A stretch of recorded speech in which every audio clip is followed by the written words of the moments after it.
Yeah, it's been a long time coming. They ain't cuffing my cloth, they tugging it. Putting up numbers, 99 pounds, and I still kept it 100. Yeah, it's been a long time coming. They ain't cuffing my cloth, they tugging it. Putting up numbers, 99 pounds, and I still kept it 100. Yeah, who don't play, play, play, play, who don't play. Music licensing reimagined. Play, who don't play, play, play, play, who don't play, play, play, who don't. Long time coming, black on the bottom of my feet from running. Cataracts under my eyes from hustling. Going from buying and selling to customers. Run up the business, God is my witness. Sun up the sun up from under the sun that we maxing our limits. My mind running like Tom Cruise on an action movie. Moving a mission, they say that I'm tripping. I've been told I need a vacation, I'm finessing a visit. Oh, what is up, everybody? Welcome to DFS by the Numbers, and welcome to Stat Diggers for UFC Vegas 120. We have Quillan Salkilled going against Mateusz Gamrot. We are back in the Meta Apex for, as of now, an 11-fight card. I'm sure they're going to add some BS either tonight or tomorrow, but as of now, an 11-fight card. And it's an Apex card. You know, there's some fun fights. I think there's going to be some more violence on this card. There's also some absolute stinkers on there, like Louie Sutherland versus Jose Montana. Diyar, Nurgozhay, Bruno Lopes is, borderline 1-800 gambler, but it's your typical Apex card. It has everything, and I'm looking forward to it. We are back, as always, here on a Sunday, 7:15 Eastern time. I'm here with my Uncle Weezy. What is up, Weezy? Are you looking forward to UFC Vegas 120? Yeah, it should be a fun card, man. We got the return of Billy Ray Goff on this card. You got a couple of slop fests, which will be really funny and probably make us laugh. We got the debut of Raul Rosas' older brother, Jessie Rosas, and he's going to be fighting Miles Johns. And then one of the fights that they just recently added to this card, Brady, Manny Sousa versus Richie Miranda. That's that one where I was like, all right, you guys, chef's kiss, because you got some explaining to do for putting this clown that nobody even knows what his name is on the card. This guy has a different name in every fight. He's a Brazilian heavyweight that's never fought anybody, and he goes by 19 different names, and nobody knows who he is. And I want to know how the hell somebody like this gets signed to the UFC, because it seems like I'm doing this like once a month, where I'm like, what the hell is going on? How did this guy get signed? So it was good to see that there's some Billy Ray Goff against Ty Miller is a great fight. If you're going to bring back Billy Quarantillo for one more, put him in there against another all-action fighter that's around his age, like Diego Ferreira. I think the matchmakers did a really good job for UFC Serbia yesterday. I think they've done a good job for this card too. So I'm looking forward to breaking this one down, man. Yeah, I think the matchmakers have kind of gotten their head out of their ass recently. We've had some very fun cards these last couple of weeks. So yeah, guys, if you guys can do us a huge favor, be sure to smash the like button for us. Get those likes up, whether you're watching live now or watching on the replay. We do appreciate it. Subscribe to the channel if you have not already. Been watching for a while, just make sure you're subscribed. Go down, check, take a look, and then maybe you're not subscribed, you don't even know it. So hit the subscribe button for us. We do appreciate that. If you guys are watching on the replay, leave a comment. If you guys are watching on X, hit the like, hit the repost. We do appreciate all the support.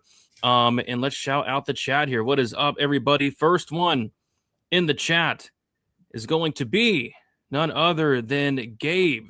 What's up, Gabe? Saying Ludwig Klein needs to get some help. Chepo looked like a bum just like he did on tape. Yeah, that was wild. Getting sparked by Gilbert Urbina in 60 seconds is absolutely incredible. We got Daz in the building. What is up, Daz? Most violence ever it was. Set a record. Yeah. 12 finishes, 10 awesome first-round finishes. Last night was nothing short of incredible. Chepo, Klein, and Tiberius Barber need to get some help. You got that right. I kind of struggled with the poll. Didn't really know who to put. I put Chepo there, and then I put NA. I guess I could have put Nikolic there, like Dixon saying. Guess we could have put Goddard on there. Rakic could have been on there potentially, but nobody really needed help, I thought, outside of Chepo, really. It's Henrique, the king of the malls, De Silva Lopez fight week. Gosh, he has 50 names. It's ridiculous. What is up, Milkman? We got Brad in the building. What is up, Brad? I made some good money on parlays that all had Chepo or Urbina under 1.5 for minus 300. Seemed like free money to me. Yeah, it was a wide line, but it probably wasn't wide enough. Congrats, man. Yeah, that was one of those Terrence McKinney, Manuel Torres unders. and took advantage of it. Well done. Someone get poor Kyle Prepelec some help. The ref wanted to see him dead. I was like, dang, stop the fight, dude. Like, what? Like, he's not even defending himself like the last, 60 seconds. I was like, geez, but Mateusz got it done. Chepa was screwed when his deflated flappy hands walked out. God needed to get some Florida sun. I was shocked how different he looked between his fights and in the cage. It's like, who the heck is that guy? That was absolutely wild. Rakic needs to get some help. I don't care that he won, and that was the worst fight on the entire card. Yeah. We got Trav, Brady Unk, what's up? What is up? Diyar Nurgozhay fight week. Yes. Let's go. It's finally here. We've been waiting for it. Let's get it, man. Let's go. Damage fight week. Yes, Darren. We're gonna have some fun.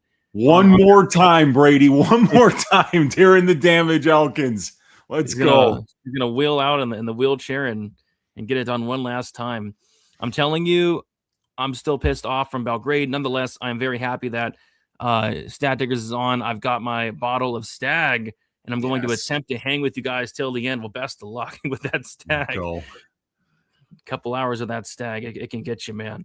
Darren Elkins needs to be wheelchaired into the cage and out of it. Yeah, it's getting sad at this point.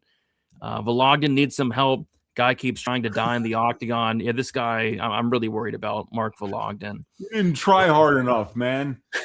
Not hard enough. Not hard enough. Holy, oh gosh, we'll talk about it. We got Snow saying late as always. You don't know what the hell you're talking about, Snow. We started right on time. You get out of here. You get the hell out of here with that.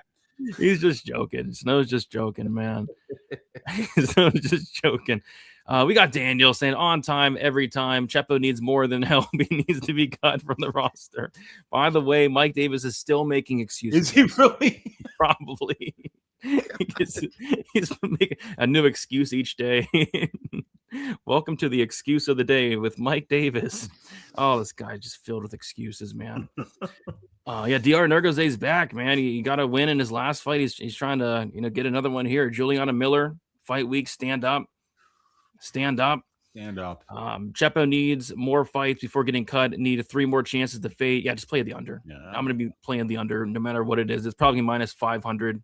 Its value at minus 500. That was ridiculous. Despain got resigned. Yes, Despain versus Chris Barnett is the fight to make. You got to chill out, dude. I mean, could you imagine what Despain would do to poor Chris Barnett? But that's awesome. I'm glad Despain got signed. Hopefully the matchmakers do him a solid and match him against somebody that literally can't grapple at all. I mean, that'd be fun because I think he can produce a ton of violence. Urbina KO probably should get him a fight on the Noche card. I wouldn't mind it. We got Gabriella. What's up? Brady's not late. He's on Hawaiian time. What does that even mean? I don't know. That's right. Yeah, Hawaiian time just means you're going to be late. And, like figuratively late, because you're on time whatever time you show up. That's the thing. That's the attitude that you have to have walking through life, Brady. Yeah. It's like, hey, I'm not late. You're early. I'm right on time every time. Same with you, dude. Yeah, no, I'm a guy that prides myself on being early. Like I'll show up to places early. So when people come on here and say that I'm late, I'm like, what are you talking about, dude? Yeah, what are you talking about? I don't get it. But made 2.4K this week, most ever made. Heck yeah, had $20 to my name like 2 months ago. Nice. There you go, man. Congratulations. Well, give Chepo someone super chinny like Gilbert. That's hilarious. Alexia Thainara is the chump. Come on, man. No chance. I don't know about that. Yeah, have they arrested Mark Goddard, man? I mean, Goddard, I know he costed me a 20-unit night a couple weeks ago whenever he was a second late on the Gable Stevenson stoppage. And what else did he did? He did some bull crap last night too. I forget what he did, but it was the Nikolic fight. Yeah, the Nikolic fight, and I think he was like a second late in the Urbina fight, stopping that one because I know a lot of people like bet the 60-second or less prop. Oh yeah, 61 seconds. Yeah, so I think he got some people there too. So Goddard, you got to get it together. Yeah, Nikolic could be on the pole. I mean, he had an easy finish there. Had he would just let off on some ground and pound, like stop going for the choke. I mean, Vologden was out on his feet at one point. He had him flattened out at one point. I mean, I don't know how he did not get that finish. Put Nikolic on the pole. It's too late, but the pole's already done, Nikolic was good. His opponent had a good chin. Take Dixon. Yeah, you got the win at the end of the day.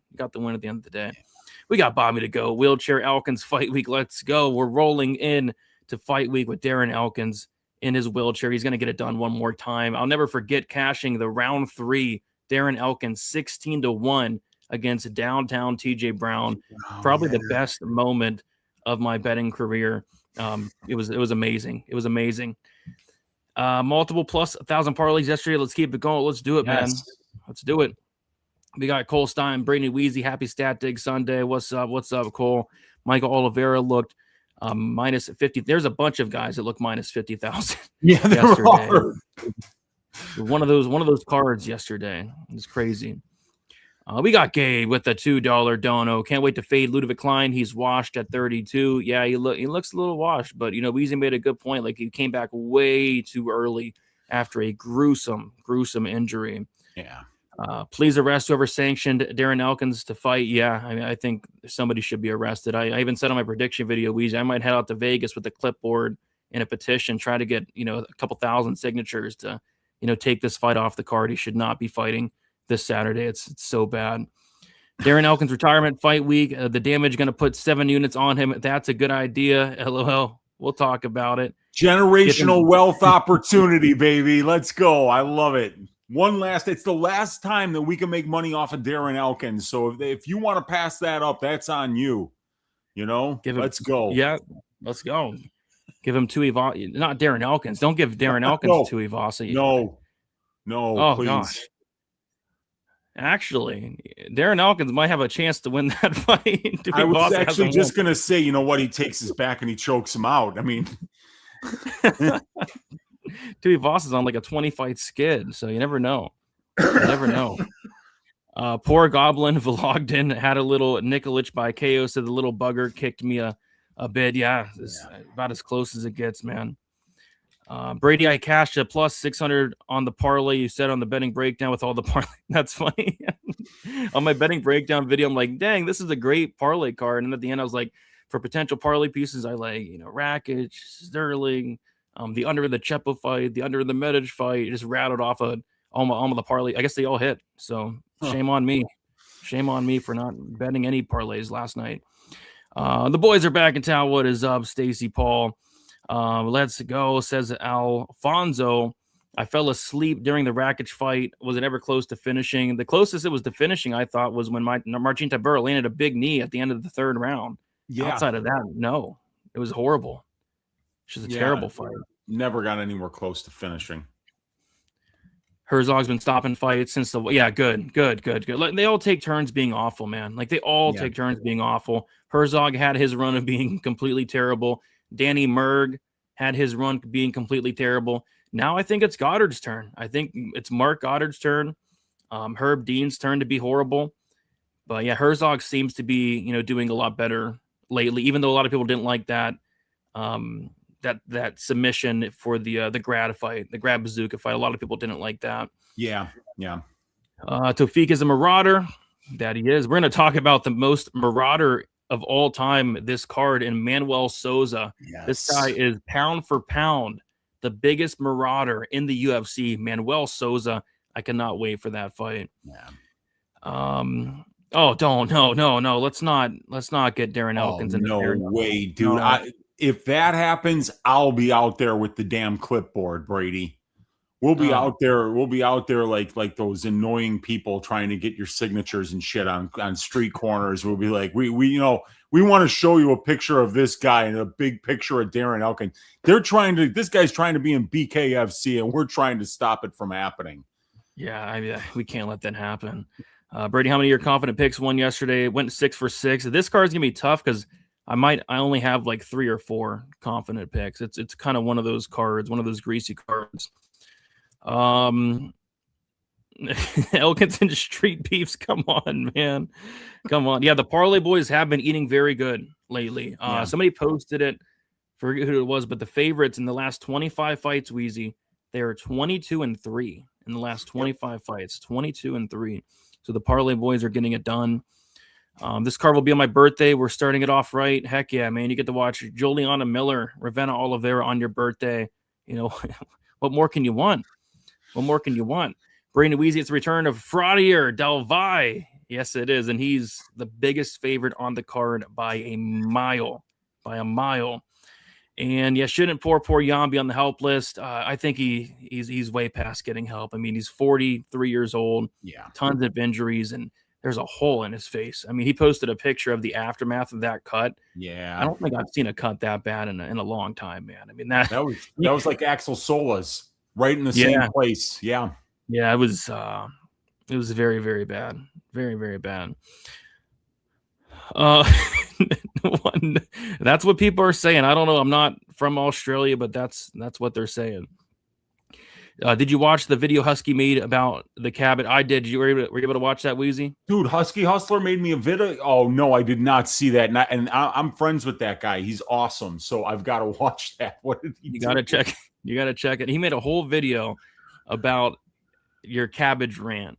Dude, and did I tell you that I like confronted my neighbors about it, and they're like, no, why would we be cooking cabbage? So like it's not them. I don't know what the hell is happening.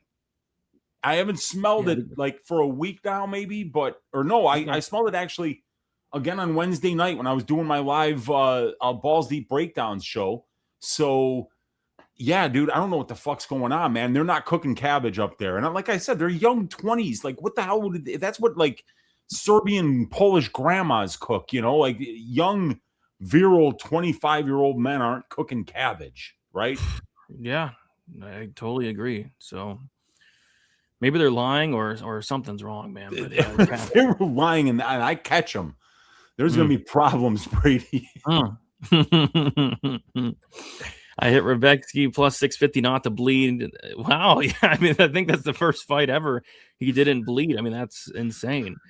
D-Rod needs some help too, to be honest. Yeah. I mean, he does for sure. All right. I say we get into the recap of last night, UFC Belgrade, one of the best cards, if not the best card of the year, to be honest. I mean, if you're a fan of violence and finishes, which I am, you know, last night was a fun card. And it was almost the perfect card for me. It was almost a sweep. We'll talk about the wins first. I had 2 units on the Medic KO 1-2. Probably should have went heavier on. I was very confident in this because I thought D-Rod was washed like a couple years ago. You know, I thought he looked awful in the Gastelum fight, the Gary fight, the Magny fight. I thought he looked awful in a couple of his wins like Morono. I thought he looked awful against Ponzi. He beat Kevin Holland, but Holland came in there concussed very badly. So I thought D-Rod has been washed. And then on top of that, you factor in the 8-month prison sentence, you know, and then all the narrative stuff. I was very confident in, you know, a guy like Uros Medic. And, you know, Uros does have his flaws. Like he's chinny, you know, the cardio is a question mark, the grappling, big question mark, but kind of thought it was Medic KO 1. So cash the KO 1-2 for my biggest bet of the night. I had 2 units on the Michael Oliveira inside the distance. I got that at minus 129. That was, you know, a very sweat-free bet. He dropped Elliott with a jab. I didn't think it'd be that easy, to be honest, because Michael Oliveira, I noticed that in his last couple fights, he's kind of taken his time. He's not really, you know, going crazy, but, I mean, this guy's clearly powerful as hell.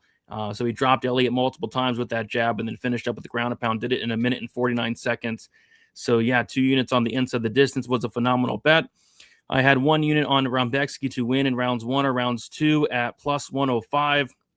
That was on its way to being like a 10-7 round if he didn't finish it. But, you know, thankfully he finished Prepelec at the end of round 1 with like 20 seconds to spare. So that was a good bet. I had Nina Milosevic inside the distance plus 105 for 1 unit. I really like that spot quite a bit. The reason I didn't go heavier was because Nina hasn't really fought the best competition. You know, Nina's making her debut, but, you know, I thought Cowan I don't know what Cowan's good at outside of being big. And Nina landed some nice body shots and finished the fight. So that was a great bet at plus 105. And then I had a half unit shot on Jovan Leka to win by KO at plus 300. You know, I thought the size was going to be a big factor. And then Papa goes out there and weighs in at 215 at weigh-ins. I'm like, holy crap. Now I like the KO at plus 300 even more. And I kind of expected it to be like ground and pound because Leka does have really good ground and pound. And no, it was a body kick. Just finished the fight. So Went 5 for 5 right there. The one loss, and it was a brutal one. I had a Borislav Nikolic inside the distance, 1 unit at plus 180. And boy, did he have every opportunity to finish that fight in the third round. With ground and pound, he had Vologden out on his feet at one point. He had him in a deep guillotine for about a minute and a half. He had him in a fully locked in rear naked choke with 16 seconds left. And one thing I find interesting about that Vologden fight is at the end of the fight, Vologden looks out, like he's face down, ass up for like 15 to 20 seconds.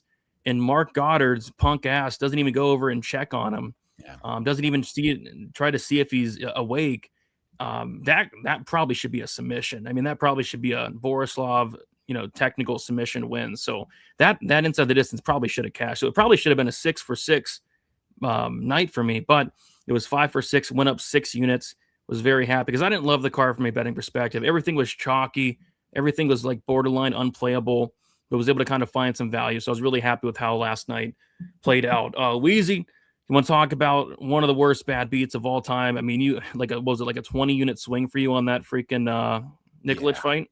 Yeah, it was a 23 unit swing. I had a plus 79.73 parlay, which was Jovan Leka by KO, which hit.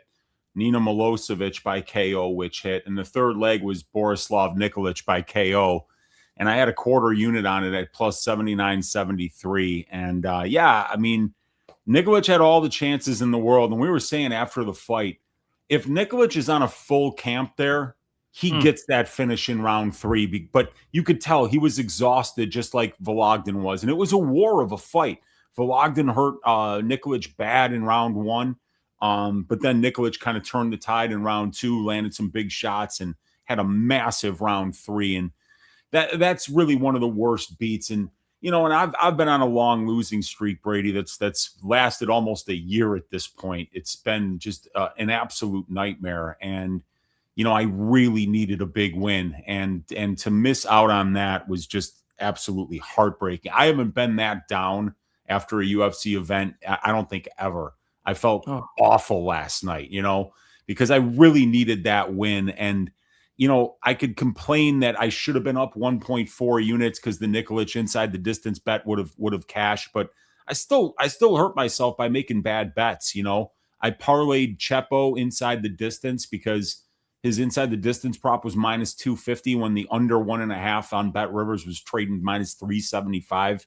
So that was really stupid because Chepo is awful, and I knew that. But I didn't know that he was off the juice, and I didn't know that he'd get dropped by a jab and wind up with Gilbert Urbina on top of him, because I didn't think Urbina would be able to take him down, but he caught him off balance with that jab, and as soon as he got on top of Chepo, you knew the fight was going to be over because Vlasto's ground game is like, guy's got a transparent belt. So, I parlayed Chepo inside the distance with Jovan Leka, so that didn't hit. The Nikolic inside the distance bet for 1 unit didn't hit. And then I had 1 unit on Marina Spasic, and that was looking fine. She was looking fine on the feet. It was, pretty close, but I mean, she made Stephanie Luciano look like Damian Maia on the ground. I mean, that fight was over 5 seconds after Luciano got the takedown. So, there was really no way to know that Spasic's ground game was going to be that bad because we hadn't really seen it on tape, but she got exposed there by Luciano. So I had 2 units. My biggest bet of the week was Oliveira to win inside the distance, 2 units at minus 129. So that hit. Should have been an up night if Nikolic was able to find that finish. And if Nikolic was able to win that fight by KO, I would have hit almost 20 units on the take this job and shove it parlay, which would have been untracked, but still, it would have still been a 1.4 unit winning week instead of a 1.4 unit losing week for me. So my shot selection really needs to improve, Brady, because my reads are usually pretty good, but I tend to find the spots where I'm going to be wrong. I'm betting on those fights. So I got to really kind of hone my shot selection here going forward because I'm not making nearly as many units on these cards as I should be over like the last 2 months. My reads have been great, and I'm just finding really dumb bets on occasion, finding really bad beats on occasion, and then passing on a lot of spots that I know are going to hit, but I'm a little bit too value conscious. So, yeah, got to turn some shit around, Brady. You know, you had your speech a while back about the wagons. The people were dying. We had no medicine. There were Indians everywhere, and they were going to kill us. And, you know, like right now, that's what's happening to me. You know, it's like I'm coming really close. I'm getting a lot of bad beats. Like a couple cards ago, I probably should have been up 8 units and wound up breaking even, you know. So I've got to figure it out, man. I need either a shaman or like a exorcist or something to get whatever this fucking curse is that's been on me for a while. Maybe I just need to shave the mustache. Maybe I just need to empty the account on Darren Elkins this week. He's absolutely going to run through that fraud, Yadier del Valle. I don't know, but the audience will help us out. We're going to get through it, Brady. We're going to talk about a really fun UFC Vegas 120 card for this week, man. Let's go. Yeah, Darren Elkins, man. Darren Elkins, what was he? He's like plus 500. I know, dude. He's plus 500 to a guy that just lost as a minus 400 favorite to Jordan Levitt, who's just a new school version of Darren Elkins. So, I mean, it's a fun fight. I'm looking forward to talking about that one. We got Cody No Loves Barf Bucket with a $5 dono. Appreciate you saying, no homo Wheezy. His locks are looking luscious.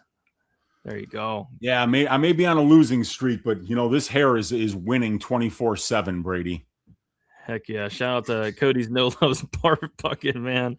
We got Andy G with the $4.99. Appreciate you, Andy G, saying shout out to Jose Luis, Miranda da Silva, Montana Fight Week.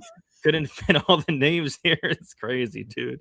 Shout out you, Andy G. Yeah, let's see what this guy has. Let's see what name he shows up with as well. I think they need to put out lines in terms of what name he shows up with. You know, plus 500 Luis, plus 150 Montana.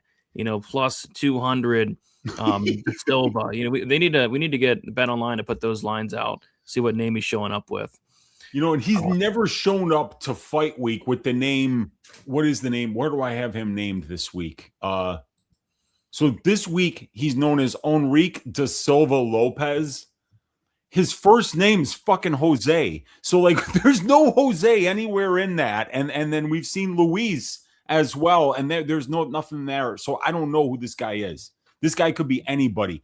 I wouldn't be surprised if he came to the fucking cage wearing some kind of a luchador mask and he was announced as being from parts unknown. Yeah, nothing would surprise me. Yeah, we do have a little bit of a dono train going right now. We got MSG Danger with the $9.99 saying Jesus loves you guys. Amen. Appreciate you, Danger, for the $9.99. We got Daz with the $5 dono train rolling today. Let's go. Cough up winners. Let's cough them up, man. Let's cough them up. Appreciate you guys for the donut. We had like a record amount of donos on the Fight Companion yesterday too. I think we had like 35 donos. So we appreciate you guys. People support the shit out of us. We appreciate you guys. They do. We love it. Herzog. Yeah, man. Me and Herzog have had our differences certainly. We got the solution. What is up? All right. So what we'll do now is let's stop the poll. And let's see who needs help. And it really isn't close, Wheezy. Over 100 votes. In last place at 16% is NA. Okay. 16% for NA. And in first place is Vlasto Chepo at 84%. Vlasto Chepo, get some help. You got sparked by Gilbert Urbina. So we got to get it's time for the Monday, Wednesday beginners Brazilian Jiu-Jitsu class for Vlasto Chepo. Team Octopus. Stand up. Our guy Dan Levy's gonna show him some things about get-ups, about how you get underhooks, about how you butt scoot, get your back to the cage. These are all things that he could learn if he were to take just one jiu-jitsu class with our guy Dan Levy over at Team Octopus. I mean, like, come on, Vlasto.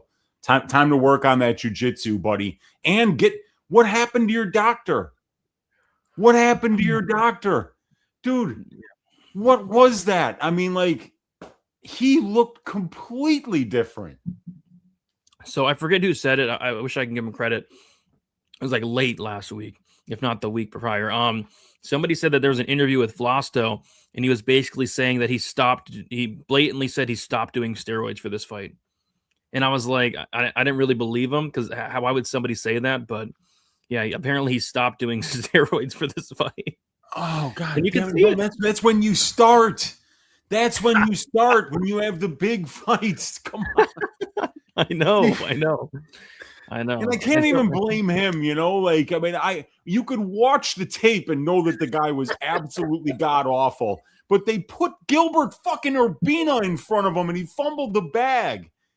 That guy's not even a real fighter. I mean, I can't believe he blew it against Gilbert fucking Urbina. I know. We got to take Spasic there as well. And Team Octopus is going to have to move. Oh my God, dude.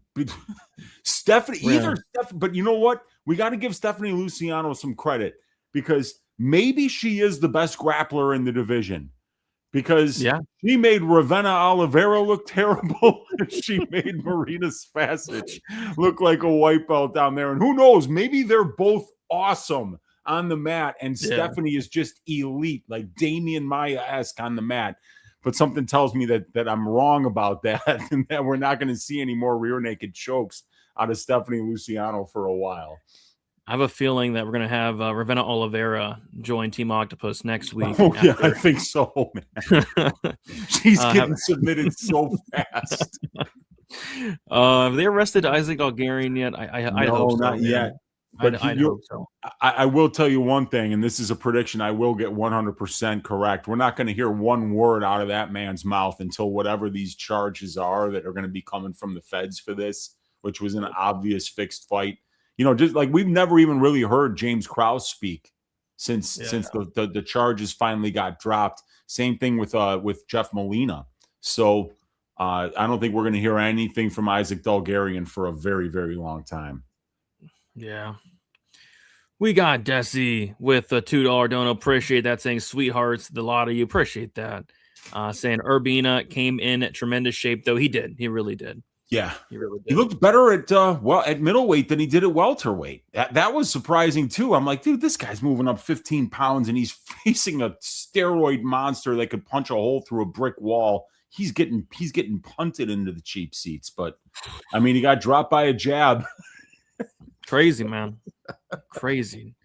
The milk of the week, Mateusz Rambexis, who milk Kyle Prepelec. We're thinking about a milking. Typically, we like it to be a sub, but at the end of the day, that was a milking with ground and pound.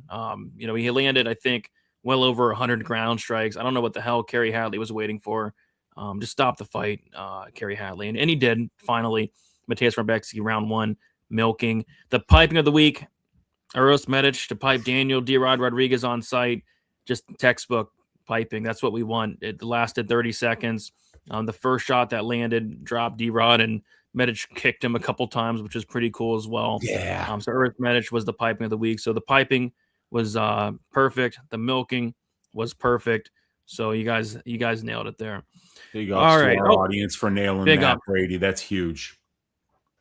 Big ups. And yeah, I saw that. Urbina was telling Chepo, basically, you're going down.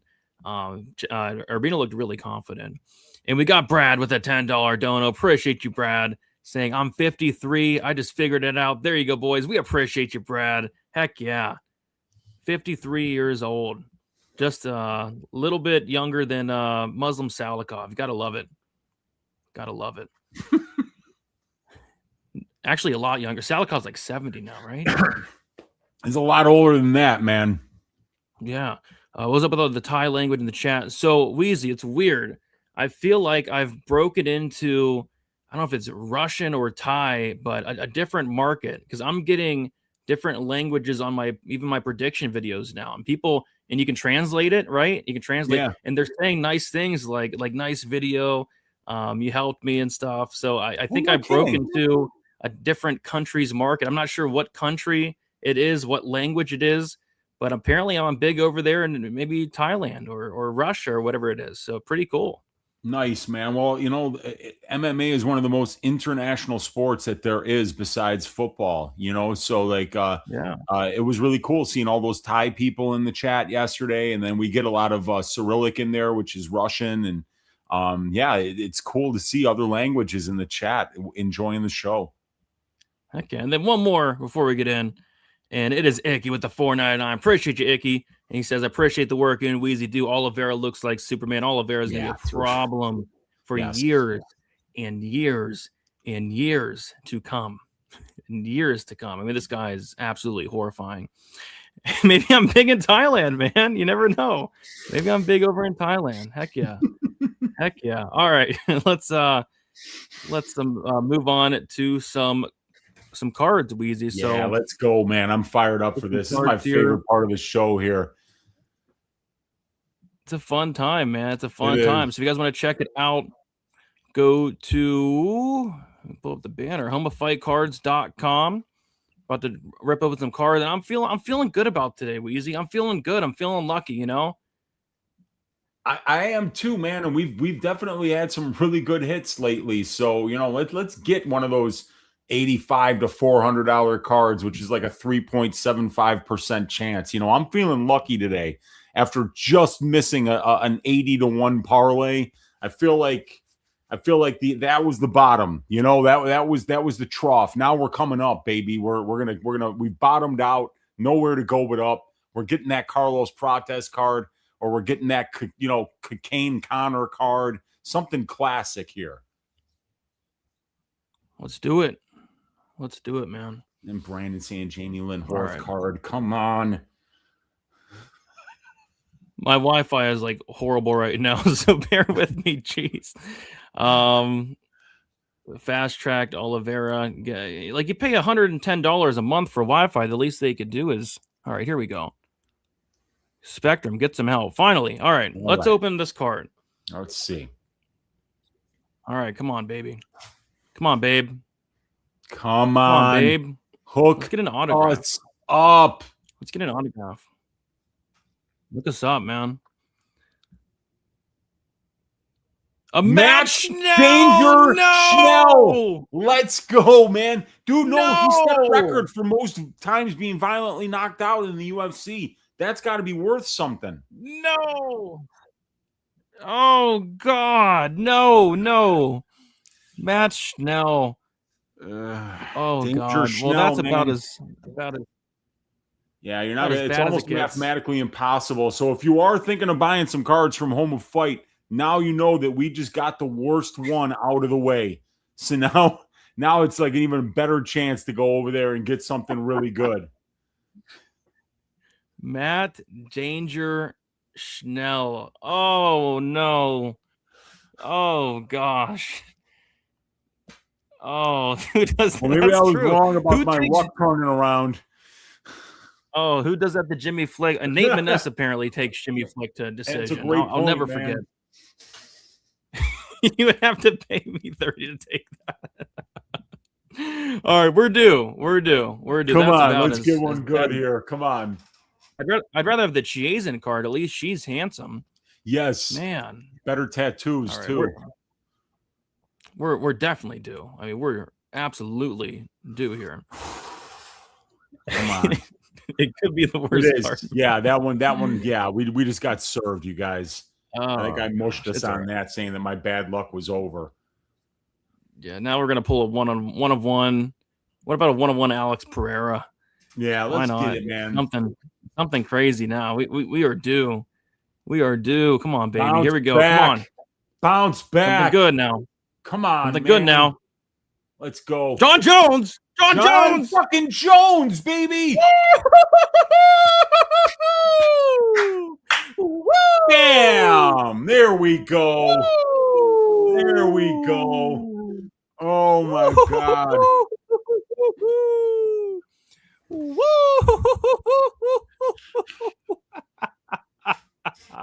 Holy crap, dude. A 2023 Panini Prism John Jones card. I think it might be numbered too. I don't know what it's numbered to, but pretty cool sprinkle. PSA 9. It's a 9. Yeah, number 74 it says. Yeah.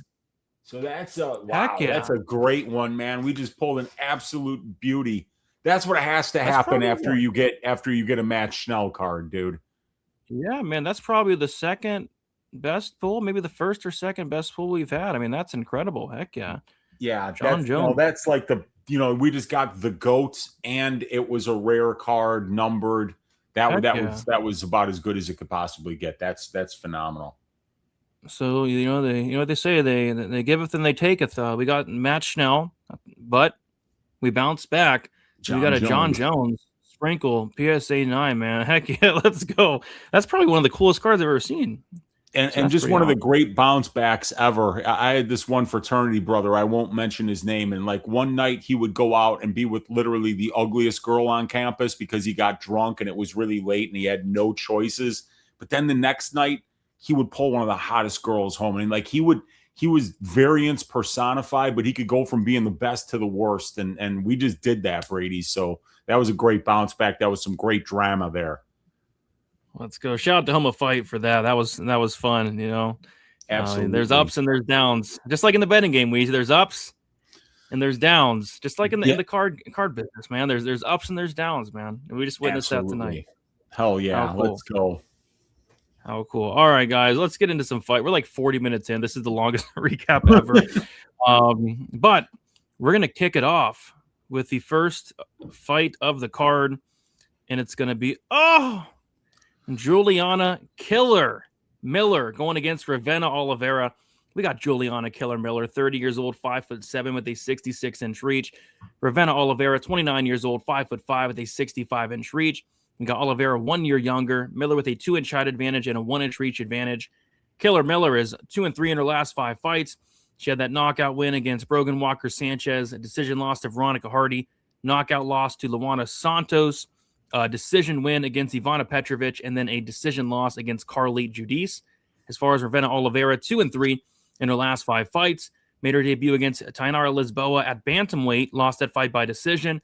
She got submitted by Stephanie Luciano at strawweight, and then she got knocked out by Diyar at strawweight. And now she's coming up to flyweight to take on Juliana Killer Miller. So it's this chick Oliveira is going to be fighting in all 3 female weight classes, which is pretty cool. But what isn't cool is her skill set. I mean, I don't know what she's really good at, man. I watched all the fights available, which there's not a ton of available fights, but the fights you do see, you know, she's, you know, taking down these bums and finishing them with ground and pound or, you know, via submission.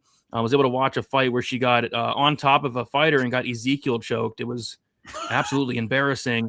And I couldn't believe my eyes. And then, you know, since getting to the UFC, it just looked awful. I mean, she made Thainara Lisboa look like Khabib Nurmagomedov. She made Stephanie Luciano look like Damian Maia. She made Chanel Dyer look like prime Rose Namajunas. I mean, it was, you know, it's as bad as it gets. So I've heard some people talking about this fight and they're like, oh, this line's too wide. Miller sucks. And I'm the opposite. I think the line's short, man. I think the line's short. I truly do. Because even on the feet, it's like Miller might even be the better striker here. Like, that's how bad Oliveira is. But I think there's going to be just a huge levels difference in the grappling. So, yeah, I think the line's short because I thought Miller was going to be a much bigger favorite. I kind of thought she'd be like around minus 500, which is nuts to say for a 4-4 fighter. But, you know, that's how low I am on Ravena Oliveira. So I'm going Juliana Killer Miller here to get it done. And I think there's some value on the money line at minus 260. Call me crazy, Weezy. Yeah, maybe you're crazy, maybe you're not. I'm sharing my screen right now. Yeah, like Juliana Miller, I remember thinking that Thainara Lisboa was a good grappler after what Thainara Lisboa did to Ravena Oliveira on the ground. And Thainara Lisboa is one of the worst grapplers to ever do it. She's a pure striker. So, you know, we've got, you know, Ravena is supposed to be a striker, but I haven't really seen anything special out of her at the UFC level on the feet. And while Juliana Miller, you know, is obviously a grappler first and not really a striker, and she's clunky and she's, you know, not technical at all, it's kind of effective because she's so unique in the way that she throws her strikes. And then you also have to really worry about the grappling at all times with her. If we go here, you see that Ravena is a little bit older, but it's Juliana with the height and the reach advantages. They're both orthodox fighters. Experience. Ravena's got a little bit more pro experience, but all of her pro experience outside the UFC is literally against nobodies. So Juliana Miller with more UFC experience here. Strength of schedule. I have Ravena actually ranked a little bit ahead of Juliana, but when you do the eye test and you look at it, you'll see that Juliana has more experience against the better names. When it comes to the distance striking, Ravena's numbers are not very good, but Juliana's are worse. Juliana's got worse defense. Neither of these ladies could really hit water if they fell out of a boat. But if this fight does get to the ground, it's going to be a serious problem for Ravena Oliveira, and she might get subbed almost immediately. You can see that Juliana Miller, if you look at these numbers down here, 63.8% of the fights that she's been in have been taking place in control time positions, while it's only 35% for Ravena Oliveira. So once this fight gets to the ground, you got a black belt going up against a transparent belt. It's not going to be close, and it really doesn't matter how it gets to the ground and whether Juliana's in top or bottom position. She's going to be threatening with submissions and sweeps constantly. So we have to really count on Ravena Oliveira to stuff some takedowns. And that's bad news for the Ravena Oliveira backers, Brady, because she's got terrible takedown defense against stinky wrestlers like Thainara Lisboa, like Chanel Dyer. You know, Luciano's not really known for her wrestling either, even though sure, it looked pretty good yesterday. But yeah, Ravena's got horrible takedown defense. You know, really her striking isn't anything to be afraid of. You know, I kind of feel like even if Juliana doesn't get takedowns, this is probably going to be close just because Ravena doesn't really offer anything dangerous on the feet. And so, yeah, I think that you can stop sharing. Yeah. I think it's going to be an easy win for Juliana Miller here. And you could definitely see why the under 2.5 rounds has gotten absolutely obliterated in this fight. Yeah, and what I noticed about Oliveira, like she's going for takedowns in a lot of her fights too, so she could even take down Miller and get subbed on top. Like you got Ezekiel choked while on top. I mean, like yeah, come on. So yeah, and that was by Waleska Sousa. I haven't seen that fight in 2 years, but I still remember that because Waleska Sousa is a nobody, and Ezekiel choked her and finished her, which is just hilarious. It was so bad. So Miller opened up -190, currently -260. Oliveira opened up +165, currently +215. Yeah, I'll be honest. I thought it would be wider, but you know, at the end of the day, she is 4-4. So what can you do? Yeah, respect the killer. Yeah. Oliveira is an Uber driver. Yeah. Somebody said she's like a gym teacher or something. Like she's doing, like maybe a teacher or something.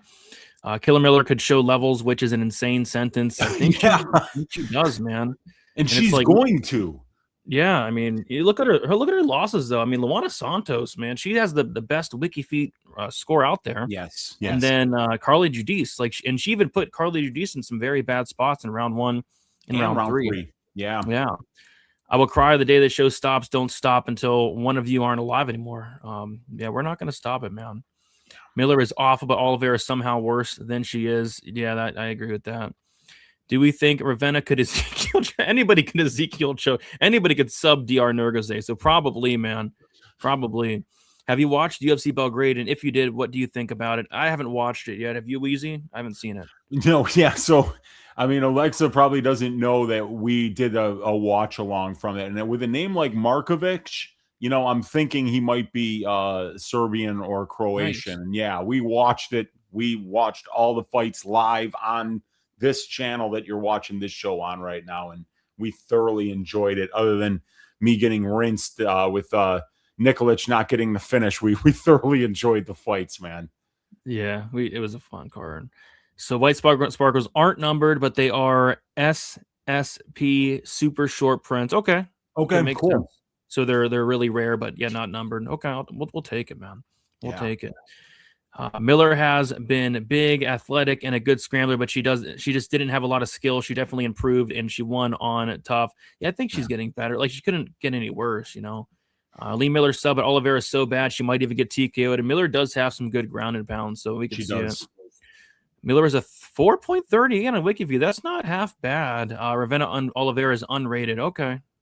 I'm surprised it's not a little bit better. Yeah. Black belt versus transparent belt. Yeah, it's true. It's true. 10th Planet Black Belt. I never heard of Ravena's fight camp. I don't think Ravena can even beat the UFC ring girls. Yeah, I'm with you, man. I don't think so. Yeah, so somebody got the wiki feeds. Yeah, somebody just brought it up, the wiki feed score. 4.32, I think.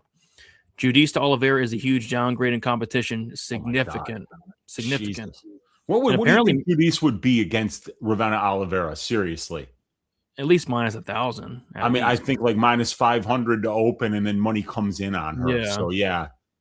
Oh, it would be bad. Apparently Killer Miller has a good OnlyFans as well. Nice. There we go. Jandaroba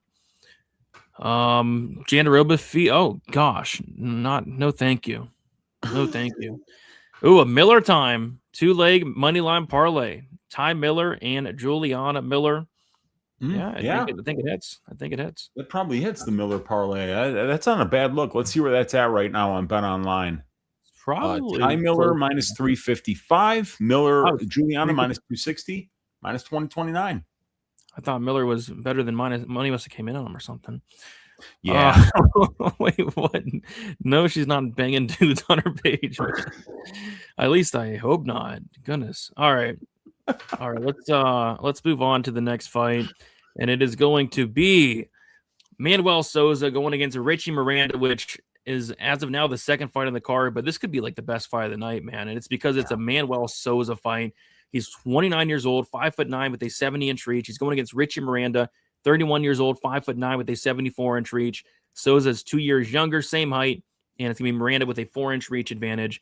Sousa's 4-1 in his last 5 fights. Had that knockout win on the Contender Series against Christian Perez where he just broke him. And then he had a knockout win in the 3rd round against Balaji Oki. It was my favorite moment of the fight companion this year with Uncle Weezy. We were going crazy because he was landing flush knockout blows on Oki, and Oki just wouldn't go down. And then he finally went down, and I cashed a big 2-3 KO prop in that fight, which was awesome. As far as Richie Miranda, he's 5-0 in his last 5 fights, making his debut here. Both these guys are taking this on short notice. And yeah, Manuel Sousa is a marauder, man. If you look up marauder in the dictionary, you're going to see Manuel Sousa. This guy comes forward. He swings his dick. He swings hard. He puts 120% into all of his punches. And what's weird about Sousa is you would think with his style, like he's going to gas out in like 2 minutes, but his power carries late. And he has multiple 3rd-round finishes, multiple 2nd-round finishes. His cardio is not half bad, all things considered, when you see the way he fights, right? Richie Miranda, he's a little bit of a marauder himself. I think he does his best work when he's coming forward. So that's why I think this fight can be so fun. If anybody's going to grapple here, it's going to be Miranda. I could see him mixing in some takedowns here or there, but I do think it's primarily going to play out on the feet. And what I noticed about Miranda is he's as tough as nails. He's got a phenomenal chin, but he is very open to being hit. And I don't know if I love that against Manuel Sousa, who hits like a truck. So, yeah, I feel like minute for minute it could be close, but I mean, Sousa just has unreal power. And I kind of lean towards Silva hurting and potentially even knocking out Miranda. Miranda has not been knocked out yet, but, you know, Sousa knocks many guys out, including Mauricio Hufi. So, yeah, I'm leaning Sousa here, but he's a pretty big favorite. He opened up minus 500, actually, and money came in on Miranda, which makes sense because Miranda's not a bum at all by any means. But I think Sousa is one of these guys that has a lot of upside in the UFC. So Sousa minus 260 now. So, yeah, some more money has came in on Richie Miranda, which I get because he's not a bad fighter. Weezy, what are your thoughts on this fight here? Yeah, so I was writing up just kind of like who's got the advantages where here. And with Manny Sousa, he's going to be 3 years younger than Richie Miranda. But then when you look at and you wiki cap the fight, Richie's going to have a 4-inch reach advantage. He's the southpaw in this southpaw versus orthodox matchup. I'm giving a slight strength of schedule to the Richie Miranda side. Both of these guys fought a solid level of regional scene competition. But if you look at Richie, his last 3 fights in LFA were all 5-round title fights. One went to decision, one was a 5th-round finish, and the other was a 2nd-round finish. So, and the win over Barzilai is a good win. So, I feel like his most recent fights, he's been training for 5-round fights, while Manny's been training for 3-round fights, and that I think he's been fighting, you know, a pretty damn good level of competition, but. You look at Manny Sousa, you know, the Oki fight's a tough fight. He fought Archie Colgan 4 fights ago. He fought, you know, Mauricio Hufi and beat him on the regional scene. So both of these guys have a pretty good level of competition. And then Manny, he's got a 15% ROI over his 7 fights as a pro that have had betting lines associated with them. But Richie Miranda's done a really nice job of outperforming market expectations. When he beat Richie Lewis for the LFA title, he was a plus 750 underdog in that fight. Gets the 5th round finish. You watch the Barzilay fight, it's just pretty constant pressure most of the fight. Both guys landed some good shots. So I really liked what I saw from Richie's durability, conditioning, and heart in that Barzilay fight, because both guys were having moments. Both guys were having stretches where they were looking to land big and have some big moments on the ground. But yeah, Miranda, 102% ROI over 10 fights that have had betting lines. One of them is just because he did cash as a plus 750 underdog versus Lewis, but still he's winning. He's covering his line when he's juiced. So I like what I see out of Miranda, and this guy is a good fighter, man. He's 13-1. He's had the same level of competition. He's just what worries me is that like it just looks like Sousa's got more power, and it looks like Miranda's kind of hittable. So while I think that these guys are pretty similar in terms of their striking, their grappling, their conditioning, their ability to be able to push a pace later on in the fight, I feel like Sousa is just going to land a little bit more and maybe be a little bit more durable. But I don't have any evidence to suggest that he's more durable than either one of these guys are more durable than the other. What I do know is it just looks like Sousa's the more dangerous guy. Oh, he definitely is. Yeah, I was watching one of Miranda's fights, and the fight was happening, and they brought up a stat like his opponent landed like 90% of strikes. Like he's very hittable. Yeah, yeah. 10% defense is subpar, Brady. Yeah, like he's super tough though, but you know the Sousa's power is different. So yeah, well, I'm probably not going to touch this fight because I agree. I think I was really impressed with Miranda outside of him being hittable, but he's tough. He's got that dog in him, stuff like that. It's gonna be a fun fight. They put the over under at 1.5 rounds, and there's actually money coming in on the over, which kind of makes sense because Sousa can be a slow starter. Sousa has a lot of late finishes, and Miranda is super tough. Both guys super tough. So I could see this fight going over. I could see it being one of those fights where it's a war that maybe goes to decision even. So yeah, it might just be a fight to sit back and enjoy. Bet the under 2.5 in the Oki fight. That had to been awful because he landed some shots. I don't know how he didn't knock out Oki. It was absolutely ridiculous. Sousa is one of the most obviously juiced fighters in the UFC. Yeah, man. Sousa versus Miranda is a pure violence. Sousa under 2.5 rounds, super necessary. We'll see where they put it. Right now, they put it at 1.5. The single game parlay boys have Sousa and under 2.5 rounds. Yeah, we'll see where they put the under 2.5, where the fight doesn't go. We got a $9.99 dono. Appreciate you for James Krause. Our guy. James Krause in the building. What is up, James? Let's Hope go. you're doing well, man. Big fan, James. He says, stand the F up. It's a Billy Q fight week. Love the show. We appreciate you, James Krause. Good to see you in here. And thank you so much for the $10 dono. Hopefully the real estate stuff is going good for you, my guy. I'm sure he's doing pretty good, man. Yeah. You know, like if you can fight in the UFC, you can do pretty much anything in terms of like having the wherewithal to succeed at your job, you know? Heck yeah. Big ups, James Krause. The James Krause. Better OnlyFans, Juliana Miller, Eileen Perez asking for a friend. And Dixon says, if anybody's going to know, it's Dixon. And Dixon saying it's Eileen Perez 1,000% better. So apparently Juliana Miller needs to, step her game up a little bit. Well, Perez is showing butthole and stuff. So yeah. I'm sure Juliana Miller's not doing. I'm sure nobody's doing that outside of Eileen Perez. So if you guys are looking for butthole pics, go check out Eileen Perez's OnlyFans. She does not sponsor the show, at least not yet. All right, let's move on to the next fight. And it's going to be Miles Johns going against Jessie Rosas. We got Miles Johns, 32 years old, 5'7", with a 68-inch reach. We got Jessie Rosas, 23 years old, 5'9", with a 69-inch reach. Jessie Rosas, 9 years younger, 2-inch height advantage and a 1-inch reach advantage. We have Miles Johns, 2-3 in his last 5 fights. Decision win against Cody Gibson. Decision win against Douglas Silva de Andrade. Decision loss to Felipe Lima. Decision loss to G Matsumoto. And a submission loss to Daniel Marcos. As far as Jessie Rosas, 4-1 in his last 5 fights. He will be making his debut. This is a tough one for me, Weezy, and one that I'm probably not going to bet on for a multitude of reasons. You know, Jessie Rosas is the brother of Raul Rosas Jr., and I've watched the tape on him, and I was impressed. You know, he looks good to me, but he has not fought the best competition, so it's kind of hard to gauge like where he's at because this is going to be an astronomical step in competition. But for what I've seen, I was impressed with the striking offensively. He'll really dig to the body. He'll come forward. He's aggressive. He has good volume. Defensively, he is absolutely atrocious, and I think he might get knocked out in the very near future. But offensively, he does let them hands go, and his striking's not half bad.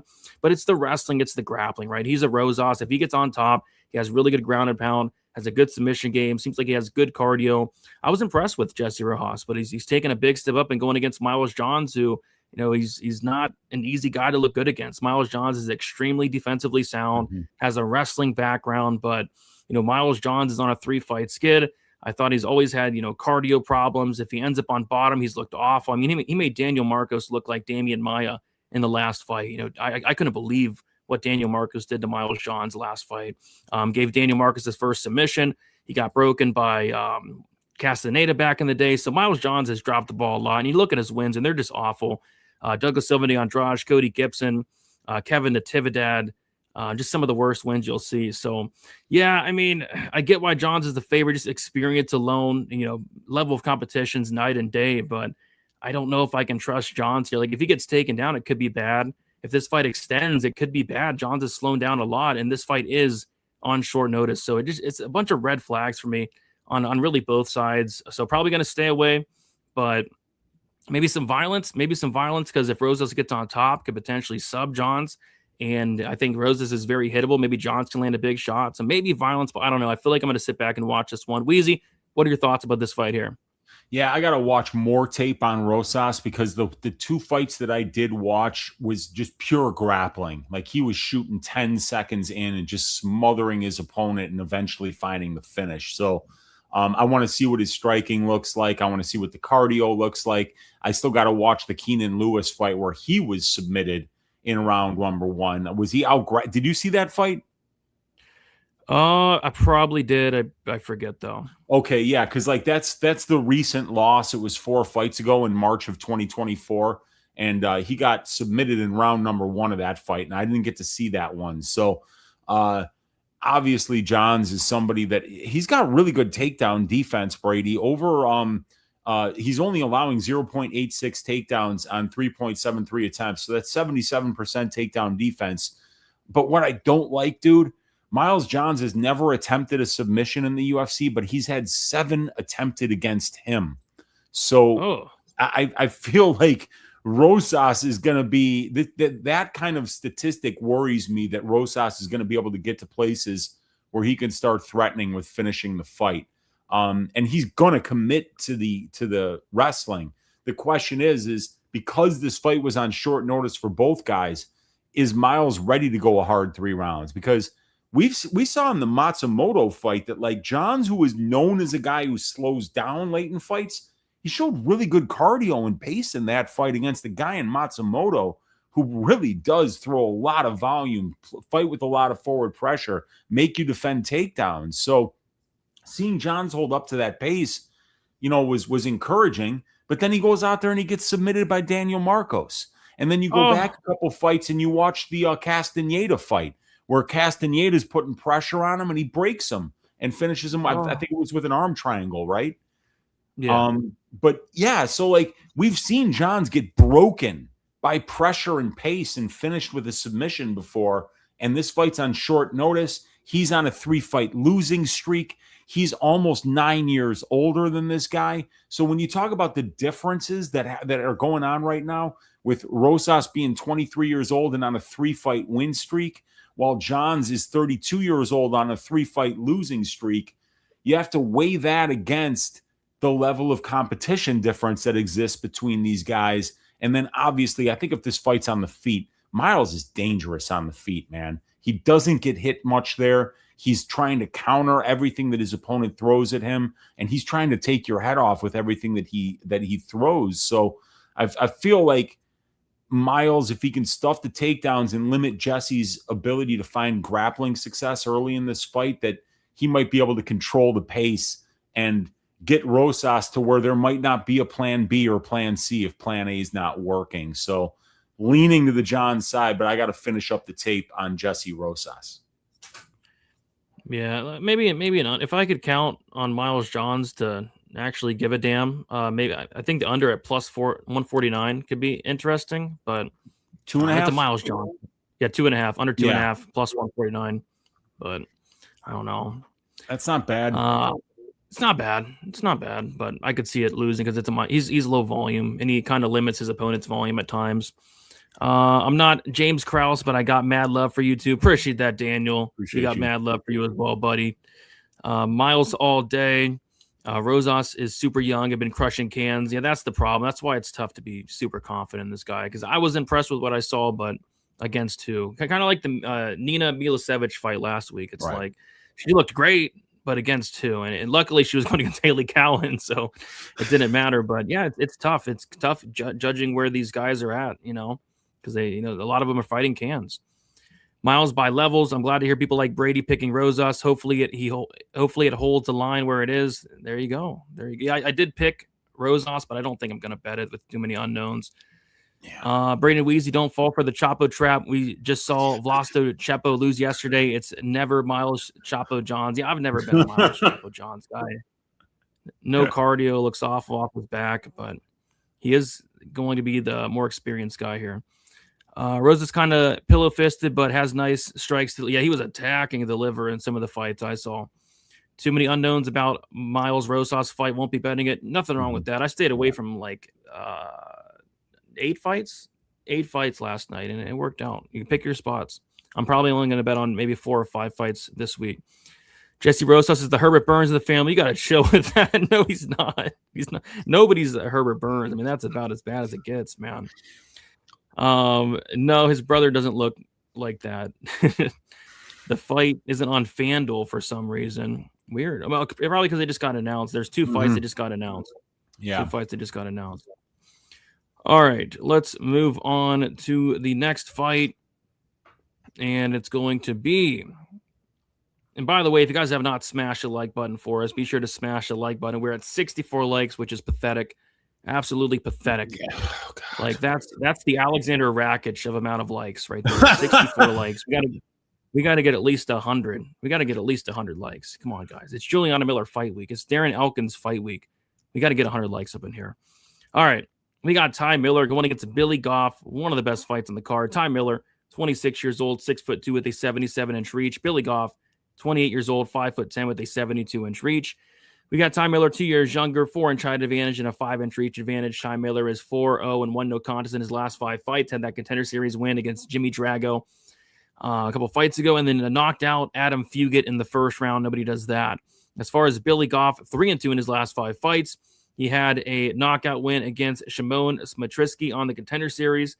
He knocked out Kinoshita in round number 1, and then he lost to Trey Waters by decision and Ramiz Brahimaj by submission as a big favorite in that fight. So yeah, this fight's going to be awesome, man. I'm a big fan of Ty Miller. Love the dude striking. He's only 26 years old, big frame for the division.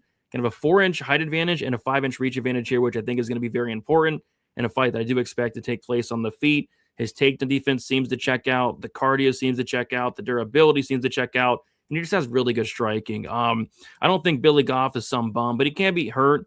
He is there to be hit. I think it's going to be an absolute war, but I just feel like Miller's the bigger guy, the younger guy, and just the more skilled guy in the striking. I'm personally not going to be laying minus, he said it was minus 350 on Ty Miller. Yeah, minus 355. I won't be doing that, but as far as a pick, I'll take him to win the fight. And I'm kind of leaning decision just because Goff is one of these guys you got to kind of kill to get out of here. So I'm kind of leaning Miller by decision potentially, but another fight that I'm going to be happy to just sit back and watch, I think. Weezy, what are your thoughts on this absolute banger?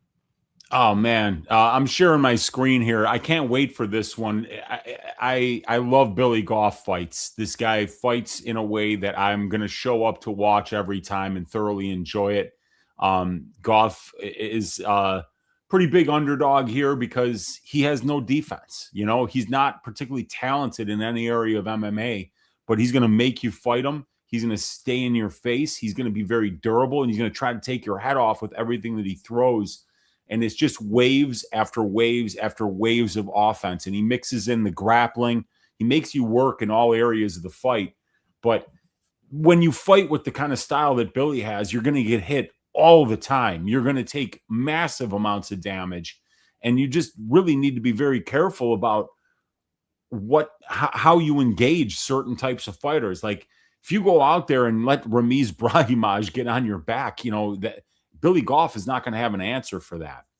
And if Ty Miller in this small cage, which is going to be tricky, if he's unable to deal with Goff's pressure and use his reach and his height advantages, his kicks, in order to keep this dude away from him, it could be a tricky stylistic matchup. If we look at the tail of the tape here, it's Miller, who's 2 years younger, 4 inches taller, and a 5-inch reach advantage. When it comes to the experience, Billy Goff has more UFC and overall experience, but he's on a very long layoff here.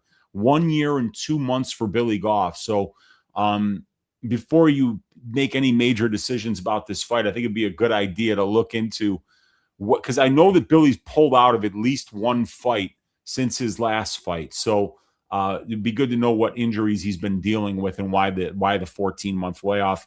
6-month layoff here for Ty Miller. Strength of schedule is pretty similar, but Goff's got a couple more fights at the UFC level. When it comes to distance striking, it's the volume here that's really impressive. 23 distance strike attempts per minute for Ty Miller, 21 for Billy Goff. So, these are two guys that are throwing an absolute shit ton of volume. So while this fight is on the feet and Ty Miller is not going to attempt any takedowns, it'll be Billy Goff. It'll be on him whether or not there's any offensive grappling attempts in this fight. And we can see here that Goff is attempting a ton of takedowns, 9.51 takedown attempts, but he's only getting 0.68 of them. So he's got less than 10% takedown accuracy, but he is out controlling his opponents 23% to 7% and landing some strikes in the clinch. So he might be able to close the distance here in the small cage and grease up this fight, make it more of an attritional brawl that's fought in a phone booth rather than a distance kickboxing matchup where Ty Miller is going to have more height, more reach, more weapons, more technical strikes that are coming straight down the pipe, while Billy Goff is just kind of like throwing like an absolute whirling dervish out there. So I think Ty Miller is going to probably own the distance striking exchanges of this fight and then get us to a place where he can get back up if he does get taken down. And if he's able to do that, Brady, I think he's probably going to make it look easy. But it worries me just a little bit that this is in the small cage, because I think that favors somebody like Goff, who we know how this guy fights. He's not going to sit there at range with you and trade jabs.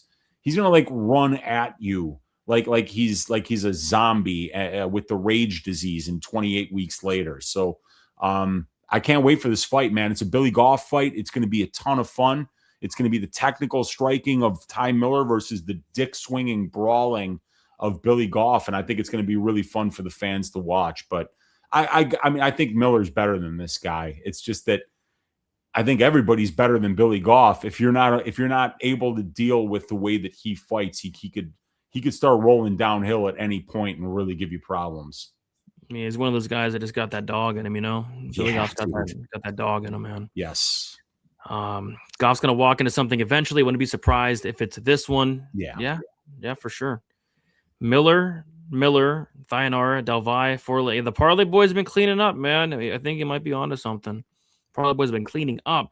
Brandon Weezy, I'm calling it now. We're gonna have Miller 2-3, and he's gonna win in round 1. I think I'm done with the 2-3 props, man. I think I came to a realization that the 2-3 props are just not it, man. Like, first of all, they're horrible prices now.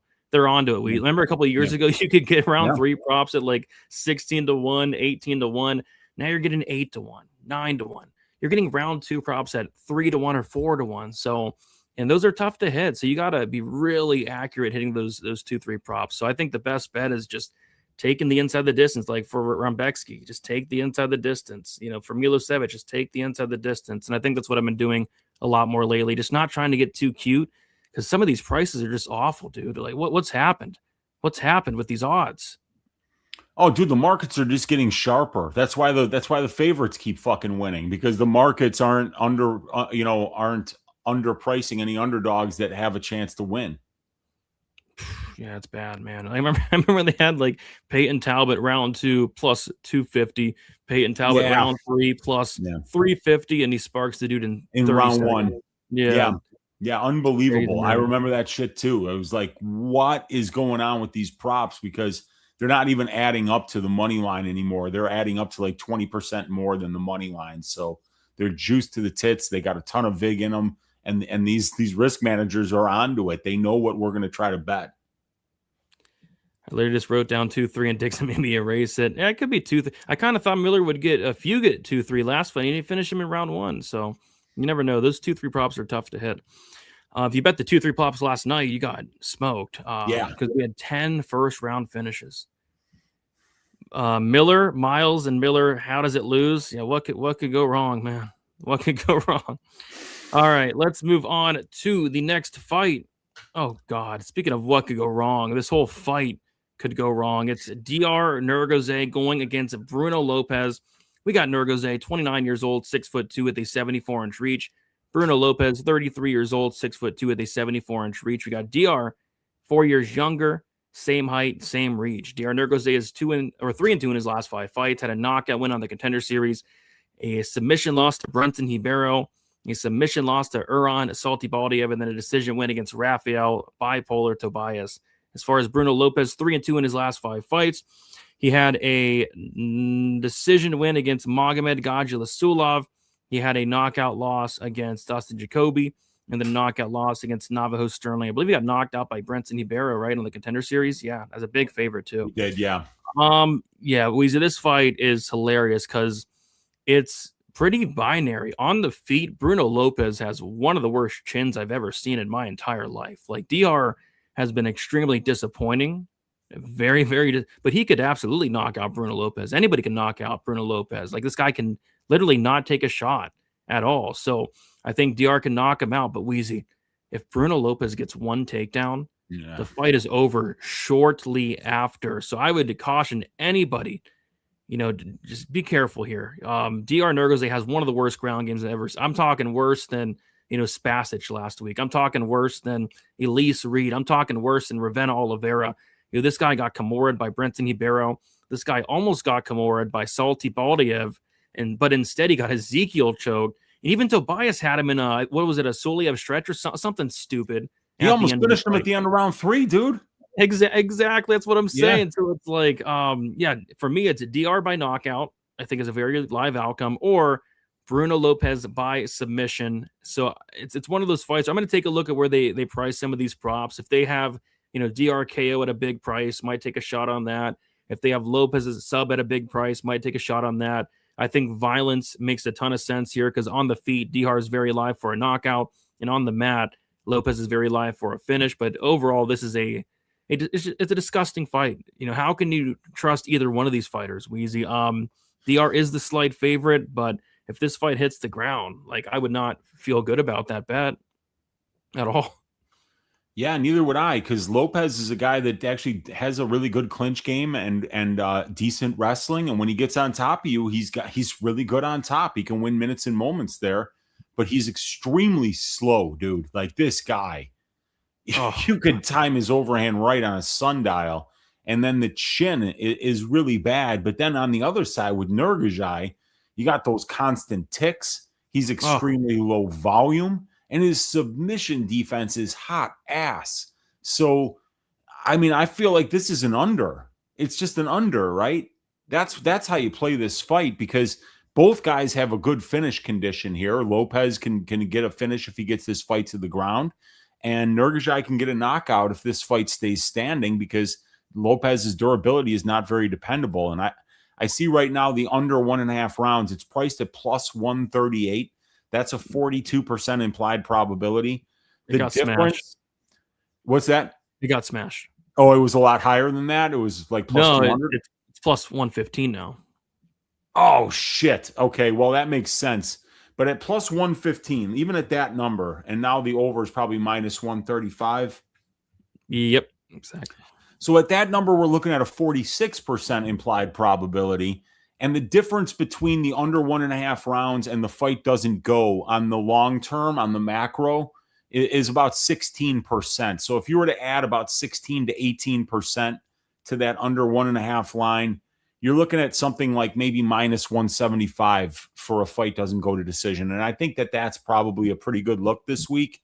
The only thing that bothers me about it is that either Nurgozhay or Lopes is going to have to get a finish, and neither one of them is very good. So Yeah. Yep. it's a greasy fight. You know, maybe you can find a good Nurgozhay KO prop. Maybe you could find a good Bruno Lopes sub prop, and then maybe you Dutch those two, and you could get something better than the fight doesn't go to decision. That'd be a good way to look at it as well. But yeah, I mean, like both of these guys have got glaring weaknesses in their skill set that's ripe to be exploited. So you got to see where the props open and see if they're giving you a reason to play anything that could give you some value. Yeah, we'll see. I don't hate the under. I would prefer maybe like a fight won't start round 3. You know, give these bums like an extra 2.5 minutes, something like that. But yeah, under 1.5. It did open up at plus 157. Would have liked it a lot better there, and then it was plus 138, like you said.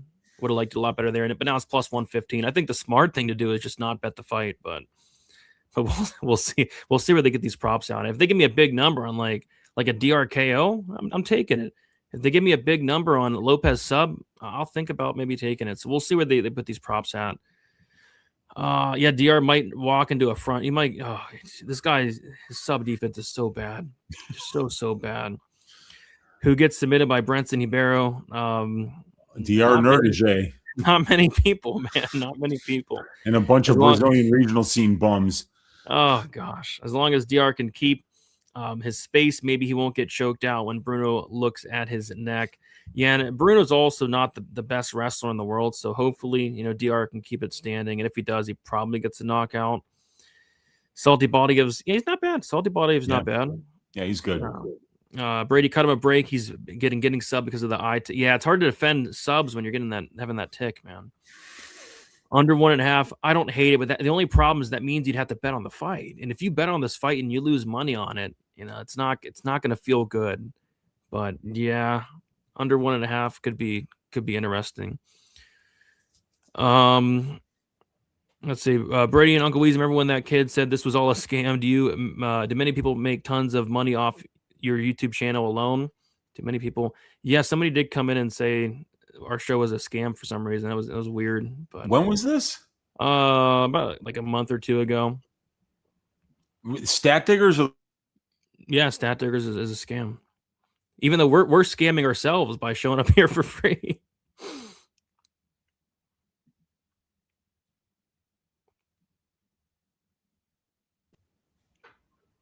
Were you there? Yeah, my internet just went down for a second, so I didn't hear anything. But let's just move on.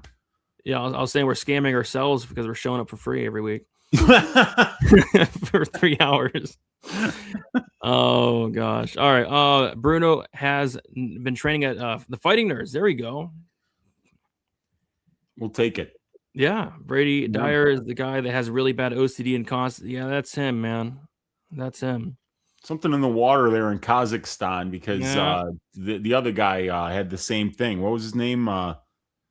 Ismagulov. Oh yeah. He did the same shit. Something must be in the water, man. Yeah. Well, if it isn't my Uncle Weezy and cousin Brady, what is up? What is up, Seamus? I know a couple of ladies I'd like to Dutch. Oh, hey-o.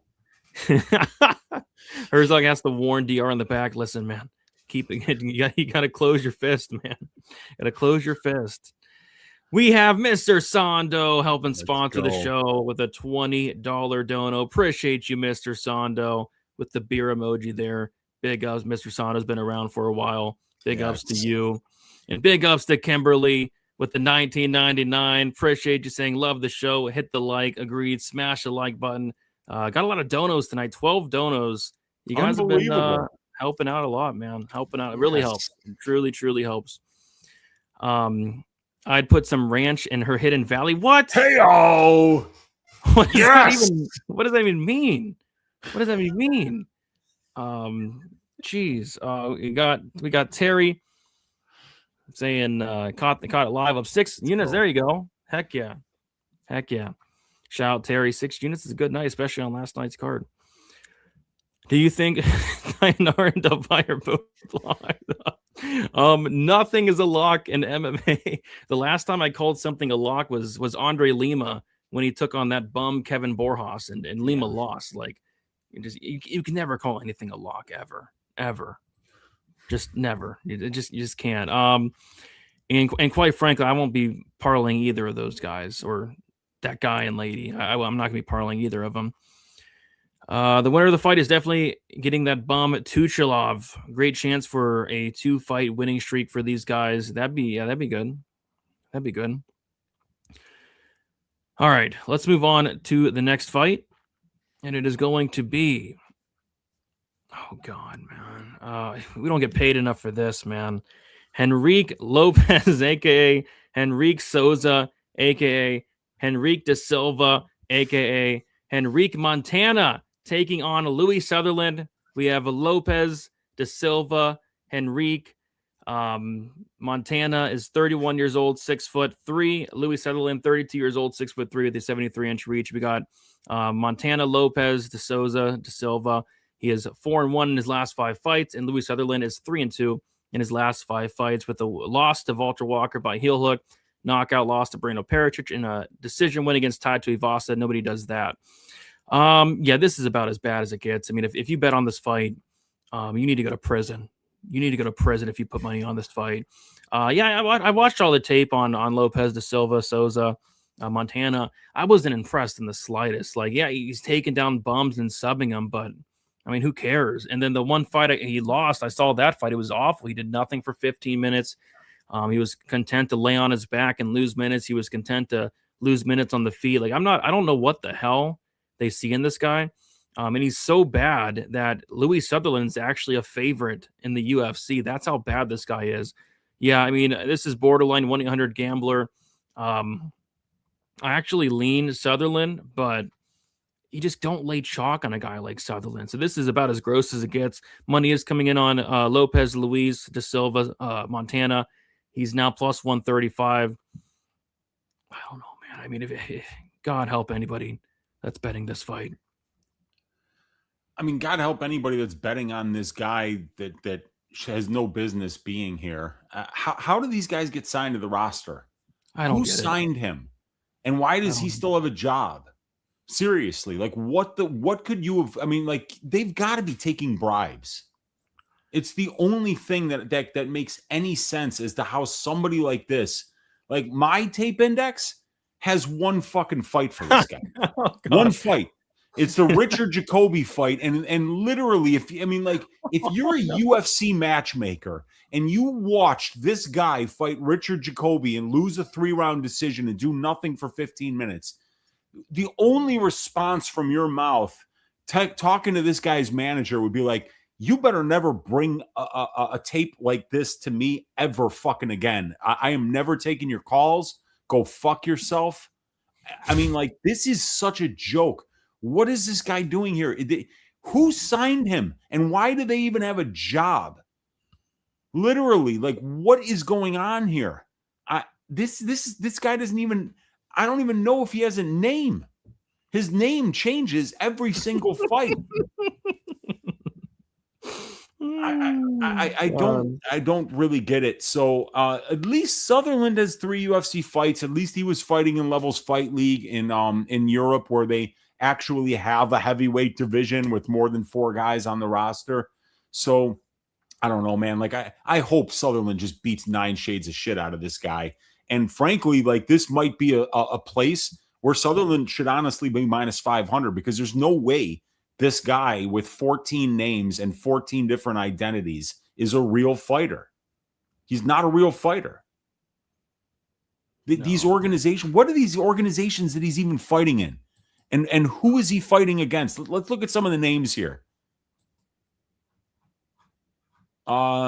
Carlos Amaral Jr., he took that fight in 2023. This guy's 0-0, and that was in a promotion called Dragon Fight. After that, it was John Ribeiro, who is 1-1 and hasn't fought since, and went into that record with a 1-0 record. And then Curitiba Fight Night, Bruno De Jesus, who went in with a 3-0 record, Sabugo, who's now 3-2. So nobody that this guy has ever beaten ever went on to get a win in their careers. He looked like dog shit versus Jacoby, who's frankly not very good. So I don't know how these guys get in. And frankly, whoever signed this guy, I want his job because I could do a better job than him. And frankly, I'd like to take bribes and then bet against the bums that I let into the organization because I know they're not worth a shit. Where's my bribes? Yeah. Brady, the last time that anybody's ever tried to bribe me? Can you guess? No, when? Never. I'm not important enough to be bribed. And why? Why not Wheezy? Yeah. I'm a hard worker. I'm a good person. We get along, right? We've known each other for years. I'm a decent guy. Somebody can't throw me a fucking bribe? Right? Right? What am I on the pain of mind list over here? Bribe me. Well, everybody's making money off of bribes except for Wheezy. I'm out here grinding it out on YouTube like a sucker. Sutherland's gonna destroy this guy, dude. Oh God. He's gonna destroy this guy. Oh God, no. Oh God. I'd have to be bribed to bet on this fight, man. And bribed a good amount too. We got Sutherland minus 155. Jose Luis da Silva, Henrique, Montana is plus 135. People are actually betting on this guy. I don't get it. I mean, I get maybe they're fading Sutherland, but you don't fade, crap with crap. You just don't. But good luck to anybody betting on this fight. And by the way, you got to switch at the tape index you got, man. I was able to watch 1, 2, 3, 4, 5, 6 of this bum's fights. 6 of them. That's crazy. There's literally one fight on my tape. I've got the worst fucking tape index, dude. And you know why? It's because nobody's bribing me, Brady. How the hell am I supposed to go out there and afford a decent tape index when nobody's bribing my ass? Oh, give me a goddamn job with the UFC. I promise you'll never get bums like this coming in off of Quarantillo fight night ever again, dude. God, it's so bad. I mean, this is so bad. This is about as bad as it gets. And yeah, there might actually be value on Sutherland, which is crazy. Which is just crazy to say. The over/under set at 1.5. I'm not betting this fight. You can't make me bet this fight. Nobody can make me bet this fight ever. Montana is definitely on a wanted list somewhere. Something's up, man. Something's up. Hard letting this guy fight. Like 14 different IDs in his wallet. Here, use this one. Use this one. It's just crazy. Yeah, if somebody is locked up, the matchmaker. I swear, one of his fights he was called Ron Mexico. Am I wrong about that? Probably right. Oh goodness! Give me Montana plus money. You're getting it, man. You're getting it. 1-800-GAMBLER special.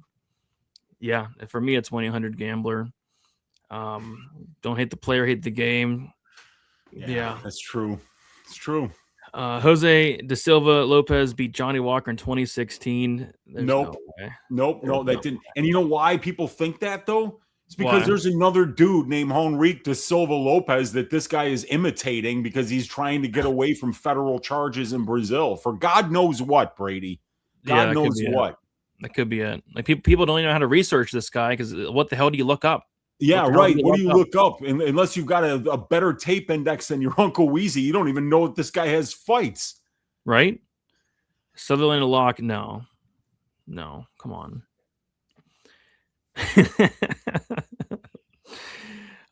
Wheezy did not say that. Yeah, I love the Wheezy rants, and we're gonna get one pretty soon here too on one of these fights.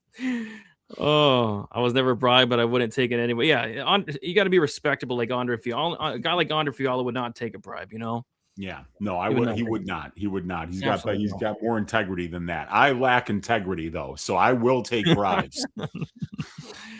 No distance. I mean, yeah, it's gonna be juiced, and are either one of these guys good enough to finish? I don't know. Sutherland is built like a lesbian. What does that even mean, man? What? I don't agree with that. I don't agree with that. Do you agree with that? I don't. But it's so funny. How does that even make sense? I don't even agree with something like that. Montana also fought a Rouger who's now 0-4. Oh gosh, it's just so bad. Yeah, I mean, is this Askar Mozarov?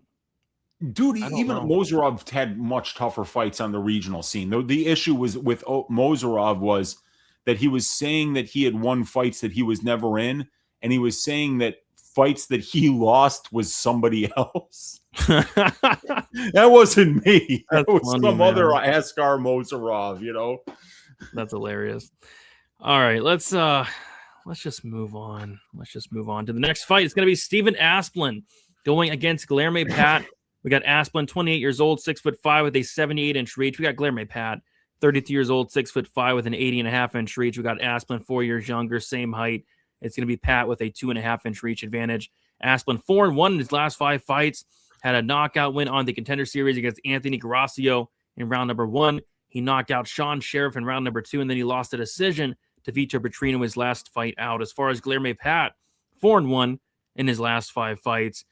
He beat Alan Fry by decision in his debut, and then he lost to Thomas Peterson the fight after that. So we got a huge clash of styles here, Weezy, in a sense that you got one of the highest volume strikers in the heavyweight division in the UFC in Steven Asplund, and you have one of the lowest volume strikers in the UFC in Guilherme Pat, who does absolutely dick. I mean, Guilherme Pat does nothing in his fights. It's disgusting to watch, and it's a shame because he does look skilled. Like when he lets his hands go, you can tell this guy has skill, but he does nothing.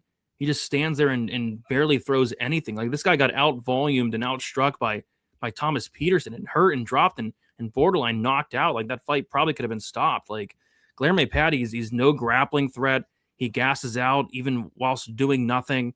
And he just doesn't do anything. It's tough for me to pick him to win any fight for that matter. Steven Asplund's the complete opposite. He's very tough. He's got a great chin. He has a ton of volume. He looked bad in his last fight against Petrino, but he took that fight on short notice. He gassed out within a couple minutes. He was looking up at the clock and a couple minutes in the first round, but he hurt Petrino very bad in that first round. Was able to survive some of the grappling exchanges as well. Yeah, I like Asplund here, and I like him quite a bit. So the funny thing is, this fight opened up a pick'em, which is insane. Yeah. But now Steven Asplund is minus 275. That makes a lot more sense. A pick'em's ridiculous. Shout out to anybody that got in on the minus 110 around there, even like minus 200, because it's minus 275 now and probably going to get more blown out. I don't know how Pat wins this fight outside of knocking out Asplund, but that's going to be tough to do. This guy Asplund has a brick for a head, one of the biggest heads in the UFC. So yeah, Asplund, I like the pace, the pressure, the volume, the cardio, the durability. And yeah, should get Pat out of there probably. Weezy, what are your thoughts on this fight? Yeah, the same as yours pretty much, in that Asplund is just somebody who throws so much more volume than Pat does. He stays so much busier, and I think there's just as much consequence to getting hit by Asplund as there is by Pat. So Pat doesn't really have any grappling upside that I know of. I haven't really seen that on his tape. And not only that, I mean, like that's where he comes from, is a kickboxing background. So yeah, I think that this should be Asplund's fight. The thing that worries me is how short a notice was the Petrino fight? I think it was pretty short notice. Okay, was it? Because I just remember him getting so tired, Brady, and I was like, this is the opposite, because he just set the significant strikes record in less than 2 rounds. Mm-hmm. In the previous fight against Sharaf. It looked like this guy, if you would have let him keep fighting, he might have landed 400 significant strikes like he's Max fucking Holloway. Yeah. And then he's looking up at the clock 3 minutes into the Petrino fight, and I'm like, what is going on here? Was this guy on EPO or something in the Sharaf fight? Because the difference in cardio was not just noticeable. There was like an ocean between the Asplund that we saw fight Sharaf and the one that we saw Petrino. And admittedly, of course, you're taking a massive step up there, so we can forgive him for that. But if it was like, let's say, less than 2 weeks notice, maybe that's why the cardio wasn't what I thought it would be. But didn't he fucking drop Petrino at one point? Oh, he hurt him. He hurt him bad in the first round. Had him doing the stanky leg. Yeah, so yeah, I don't like this fight at all for Guilherme Pat, but he does have power. Like, he's one of those guys, he's kind of fallen in love with his precision right? So he doesn't feel like he has to chase you, take unnecessary risk. He feels like that one big shot will show itself and change the momentum of the fight. And so this is heavyweight. Of course, he's going to have a chance to land a big strike in what really kind of amounts to a striker versus striker matchup here. So interesting fight, but it's hard to get to the Pat side because Asplund hits just as hard as this guy, but his conditioning and his output are just so much better. And he's faced the better brand of competition as well. Sorry, I was just checking the underdog to see if they have the because who was it? Dur was saying that the under on Pat significant strikes is a lock. I'm trying to see if they have it out yet. Yeah, I'm logging in right now to check it out too. They do. Okay. Pat, wow, holy crap! They have Pat significant strikes set at 33.5. Has he ever landed that his entire life? Well, no, that he probably half that is the most that he's ever landed. However, if he's fighting Stephen Asplund and Asplund is in front of him throwing a ton of volume, that could be a chance for Pat to get over that number. Yeah, that's true. Because it's an Asplund fight, we could see an over, like even somebody like Sharaf, who's not really like a high volume striker. He was able to land 66 significant strikes in less than 9 minutes. All right, then just take the Asplund higher than 38.5. That's a dumb line. Are you serious? That's where they have that? I kid you not. 38.5. He's going to get that in 2 minutes. Yeah. That's going to be half of our play this week. All right. We'll circle it. I'm with you there for sure. We'll circle it. We'll come back to it. But yeah, hell yeah, we'll take that. We'll take that. I actually like it a lot. Steven, eat my Asplund. Oh, God. Okay. All right. Guys, my parents watch this show. Sometimes my grandparents. We gotta calm down. Guilherme, William Knight, Pat. Yeah, man. I think he makes William Knight look like Max Holloway, dude. I mean, this guy Pat does nothing, man. It's crazy. Asplund, most significant strikes, -1 million. Yeah.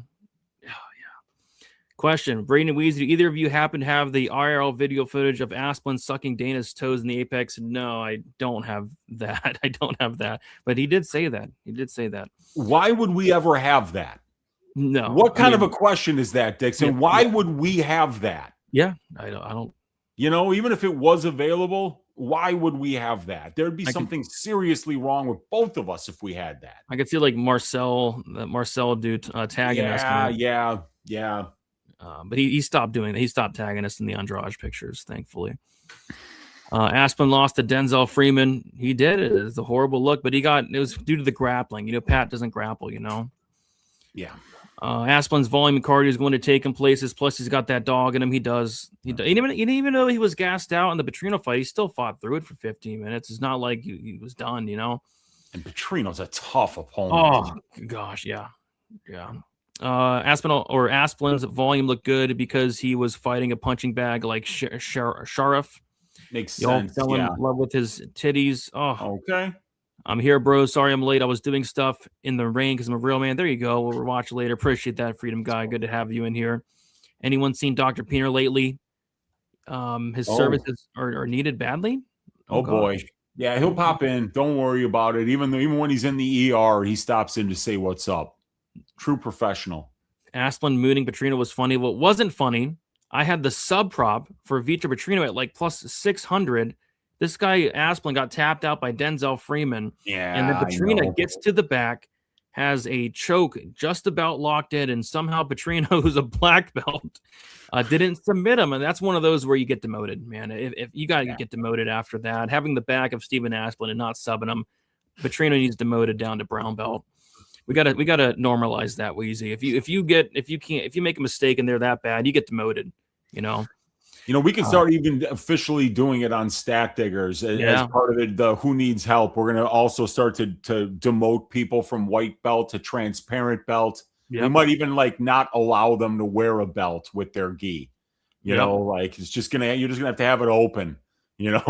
Exactly. Like a recent example, I remember Andre Lima walked out with his black belt the other night against Kevin Borjas and proceeded to to not even think about grappling. That's a demotion if I'm as far as I'm concerned. He shot 0 takedowns against a pure striker. Yeah, Asplund 2-3. Yeah, makes sense. It makes sense. They're gonna be awful numbers. They're gonna be terrible numbers, man. So I might just take like the KO. But yeah, agreed. I agree. I take the over. Steven Asplund 35. Oh, you took the over 35.5. So it's moved already. So now it's 38. I still think 38.8 is like very, very, very low. Where do they have props? Well, now's a great time to bring up Underdog Fantasy. Yes. Right now, if you go to Underdog Fantasy and use code DFSBTN, you'll get $50 in bonus funds when you play with your first $5 lineup. And yeah, guys, it's Sunday. They've got it. They've got significant strikes for the prelims and the main card. They've got the fight time for the prelims, for the main card. You put 2 or more together and get yourself they got a 30% boost right now as well on Underdog. So check it out. Oh, no. What? Damn it. I just emptied my account and I didn't put the 30% boost on there. God. Oh, God. I emptied it. I got to play for us, dude. I got to play. Oh. You know what it is, Brady? Steven Asplund higher than 38.5. Okay. Juliana Miller lower than 12.5 minutes fight time. It's free money. Wow. It's free money. If you don't have Underdog, you can put a $5 in and get $50 in free money, but then there's free money that comes with that play we just gave out. It's free money. Well, don't say that. Now it's not going to hit. But it's good. It's going to absolutely hit. Just like Darren Elkins is going out on a win on Saturday against that bum Del Valle. This one is hitting. Let's go. Yeah, guys, check it out. It really supports the channel. Last month we had 4 signups, which is it's not great. That's not. We would like to get towards the 10 mark. Would be cool, but yeah, that really helps us out, guys. All right, what else we got up in here? We got Mitchell. What's up, Mitchell?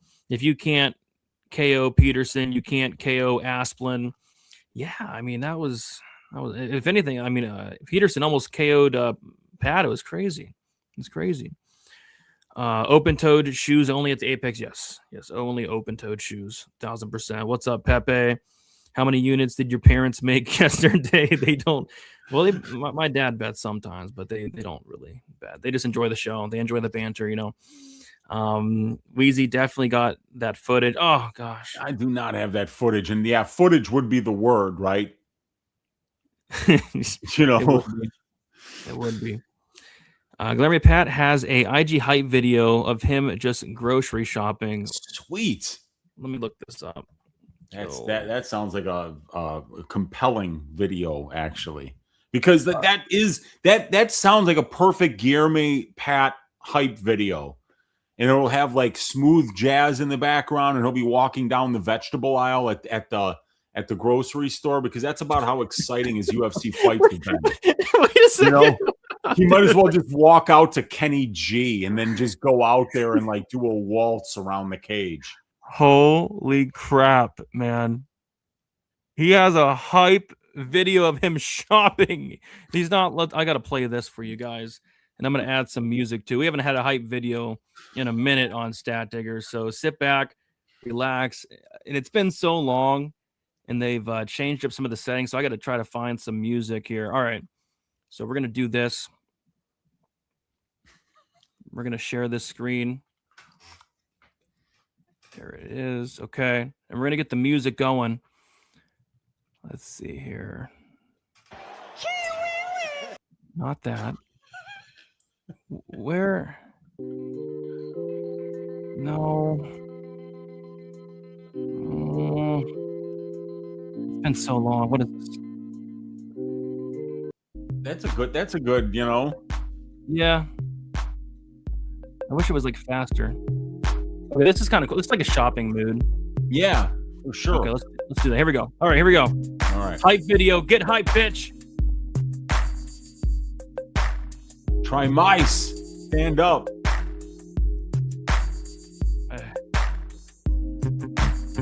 The person filming them, it's got to be embarrassing, you know, because you're like walking around a supermarket. I'm like, why are you filming this? Oh, God. Yeah, that's the hype video, ladies and gentlemen. Try mice. I don't know. I supermarket, kind of stand up. think it's dog or pass now. After that, Yeah, man. Guilherme Kong, let's go. There's even effects on it, man. the effects are incredible. Man. Wow. Oh, it's a sponsored video? Well, we don't speak Portuguese. Oh, stopping by to secure everything I need to keep the grind on top. Thank you for your partnership. Oh, okay, so he's in partnership with the grocery store. There we go. Where's our sponsorship? Yeah, Where's our bribes? Where's our sponsorship? We're not getting any of this. No, it's bullcrap. It's bullcrap. Yeah. Oh gosh. Asplund fight can end quick. Yeah, it could. I mean, they're heavyweights, you know. They're heavyweights. Yeah. We got the bookie man. What is up, the bookie man? Saying Yadier is gonna clean Silva. Mark my word. I cannot wait for that fight, dude. Yeah. Main event for Nurgozhay. It's gonna be a ding dong Donnybrook of a fight. Yeah, man. we found out about that one about a week ago, dude. Yeah, but like we said, we leave the fight announcements to guys like Kev. The true professionals, man. That's not. Yeah. I don't step on other people's toes. I could have beaten him to the punch 6 days ago because of my guy there, but chose to keep it under my hat. Yep. Tell a select few real ones in the community, you know. Yeah, exactly. Guilherme has a stupid name. Oh, come on, man. Come on. No, I'm sure he's a nice guy. Yeah, I agree with this one for sure. Ignacio is gonna beat 7-year-old Muslim Salikov. Yeah. Is underdog available in Cal? Take a look. It's available in 40 out of 50 states. So there's a good chance it is, but take a look. Take a look. Yeah, it's the worst hype video I've ever seen in my entire life. It's just absolutely terrible. Just terrible. All right. He has the so fresh and so clean by Outcast. This really? Oh gosh. Oh gosh, dude. Oh, give me Asplund here. That hype video didn't do it for me. You know, typically I like a better hype video than that. Like I'm talking like Alexander Romanov, you know, with those resistance bands. Those were the days. I remember that. And by the way, Underdog is available in California. Nice. Yes. Check it out. Code DFSBTN when you sign up. Go get yourself $50. Get yourself a 30% boost. We appreciate it, guys. If you have friends, family, loved ones, get them an Underdog. All right, let's move on to the next fight. It is going to be Amanda Lemos going against Alexia Thainara. We got Lemos, 39 years old, 5'4", with a 65-inch reach. We got Thainara, 30 years old, 5'4", with a 67-inch reach. We got Thainara 9 years younger, same height, and a 2-inch reach advantage. Lemos is 2-3 in her last 5 fights. Decision win against Mackenzie Dern. Submission loss to Verna Jandaroba. Decision win against Yasmin Lucindo. Decision loss to Tatiana Suarez. And a decision loss against Jillian Robertson as far as Thainara. 5-0 in her last 5 fights. She had a decision win against Rose Conceição on the Contender Series. Submission win against Molly McCann. Decision win against Loma Luke Boonmi. And a decision win against Bruno Brazil. So yeah, this is a fight that I'm probably not going to touch. Like how I'm kind of seeing it, Wheezy, is, you know, Lemos probably has the tools to win this fight, but she is one of the biggest dumbasses in the UFC. I mean, her fight IQ is some of the worst fight IQ I've ever seen in my entire life. Like Lemos, she's making so many mistakes. She's jumping gilly. She's ending up on bottom and losing minutes on bottom. And that's the concern here, because Thainara, she's younger by 9 years. You know, she's really strong, good takedowns, good grappling. And I kind of just see Lemos getting taken down here and laid on for the majority of the fight. Yeah. And even if Lemos does stuff some takedowns, she's probably going to do something dumb, end up on bottom, and that's that. And on top of that, Lemos is getting old. She's almost 40 years old at 115 pounds. So I think it's Thainara. I'm not going to be laying the juice. I'm not going to be betting a prop. I think it's probably going to decision because Lemos is very defensively responsible. She knows what she's doing on the mat, and she's kind of content to just, you know, defend submission, stuff like that, stay safe and lose minutes and lose the fight. So I'm going Thainara here, but I won't be betting this one. Wheezy, do you have any interest in Lemos here? She's a big dog, man. I mean, she beat Dern. You know, she's a big dog. What do you think? February of 2024, she had an absolutely phenomenal fight against Mackenzie Dern, where that was a back and forth fight that I scored for Lemos on damage. So yeah, she's just a little bit removed from that, and the losses come against Jillian Robertson, Tatiana Suarez, and Virna Jandiroba, who are elite wrestler grapplers. But it's the fight IQ, man. Oh, I'd love to back Lemos, but I mean, like, she's been pulling the same shit over and over and over again. Even the win against Yasmin Lucindo, she didn't try to win on the feet. She tried to out grapple her, and she actually was able to do it in 2 out of the 3 rounds. But she's making, like, she doesn't realize who she is as a fighter. She's a powerful striker. It's so rare to have power in the women's strawweight division, and Amanda Lemos just chooses to ignore that she has that power and will re-wrestle grapplers that are better than her when she should be pulling away. So this is another situation where she's fighting somebody that's going to be looking to grapple her. And if you're on a Lemos side and you're waiting for her to separate and find success at distance striking range, it's probably going to be a very frustrating fight to watch because her fight IQ is pathetic. So, I mean, I got to go with Thainara. She's 9 years younger almost, basically 8.5 years younger, has got way more momentum, way more positive career trajectory. She's very likable too.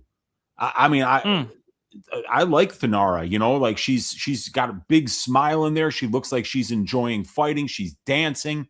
She's having a good time. And I think that she's going to be a fan favorite that climbs the ladder, puts on exciting fights, and sells fights well. So yeah, the differences in career trajectory, the retarded IQ that Amanda Lemos fights with, her choosing to ignore the power that she has at distance striking range.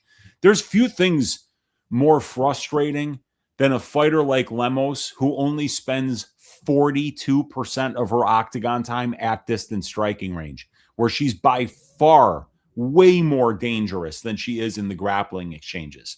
And what's crazy is that Thainara, it's only 33%. So she spends even less time at distance striking range. So the stylistic matchup, in my opinion, really favors Thainara because Lemos has shit takedown defense, a bad get-up game, and doesn't know when to separate from grapplers when she should be striking. Yeah, I mean, if I bet on Lemos and she jumped to guillotine, I wouldn't be able to show up the next day. I'd have to cancel static or maybe delay it like a day or two just to recover. Yeah, I'm not. It's got to be Thainara here for me, but yeah, maybe a parlay piece, maybe. But yeah, definitely going Thainara as the pick. Yeah, you and me both, man. We got to get Alexander Romanov back in the UFC, dude. I can't believe I hate when they cut some of my favorite fighters like Daniel Da Silva Lacerda. Like, why'd they cut him? Liang Na. Like, why are we cutting these guys? Come on. Agreed. You got to resign them. What are the odds that Lemos immediately jumps guard? Maybe a pick 'em. Yeah. Like, the fight starts and she jumps guard. Maybe a pick 'em. Thainara by sub. I don't love it just because Lemos does a really good job just surviving and defending. She's one of those where she's content to not make mistakes. She'll lay on her back. She's not going to try to get up. So I lean decision, but and Thainara couldn't sub Loma Lukbunmi. So I don't. If she subbed Lemos, that'd be a huge feather in her cap for sure. What's up, guys? Lemos is a bum. Oh, Thainara is a lock, bro. Oh. What are the important? Yeah, so it's getting a little frustrating because we're getting some WikiFeed scores, but we're getting only one-sided WikiFeed scores, so we can't compare because Thainara, for some reason, doesn't have a WikiFeed score. She might have a Wiki ass score with an ass like that, but no WikiFeed score for Thainara. Lemos has a average 4.15 WikiFeed score, so about an average WikiFeed score. Lemos has. We don't know what Thainara has. Just say lock. I will never say that word, man. Not in MMA. You can't say that word. Let's see. Lemos is washed, I think. Besides the poor fight IQ, she looks much slower and less dangerous compared to the fights from 2 years ago. Almost 40. Yeah, she's getting up there, man. Yeah, she's getting up there. Brandon Uncle Weezy, what do you think about Charles Oliveira versus Armin Sarukian? The BMF belt is not on the line announcement. It shouldn't be. The BMF belt's dead after what Charles Oliveira did. He humped Max Holloway for 25 minutes. So, it shouldn't be up for grabs. But that's a great fight, though. The fight's phenomenal, but it shouldn't be a BMF fight, in my opinion, at least. Thainara by hammer fist to the liver.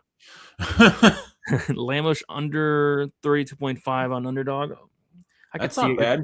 Yeah, it's going to be a fight that takes place on the mat, I think. Lemos could have been somebody if she would stop a takedown and jump Gilly. Yeah. Agreed. All right, let's keep moving on. It's time for the main event, Wheezy. Yes. It's time for the main event, and I'm going to share my screen here. I'm going to share my screen for this fight. And it's going to be Darren Elkins going against Yadier Del Valle. Let's go. And I'm bringing this picture up because, it's Darren Elkins' retirement fight. So I'm going to talk about my favorite Darren Elkins moment. And we were here on Stat Diggers a few years ago, Wheezy. And I'm taping the fight. And I'm like, holy crap.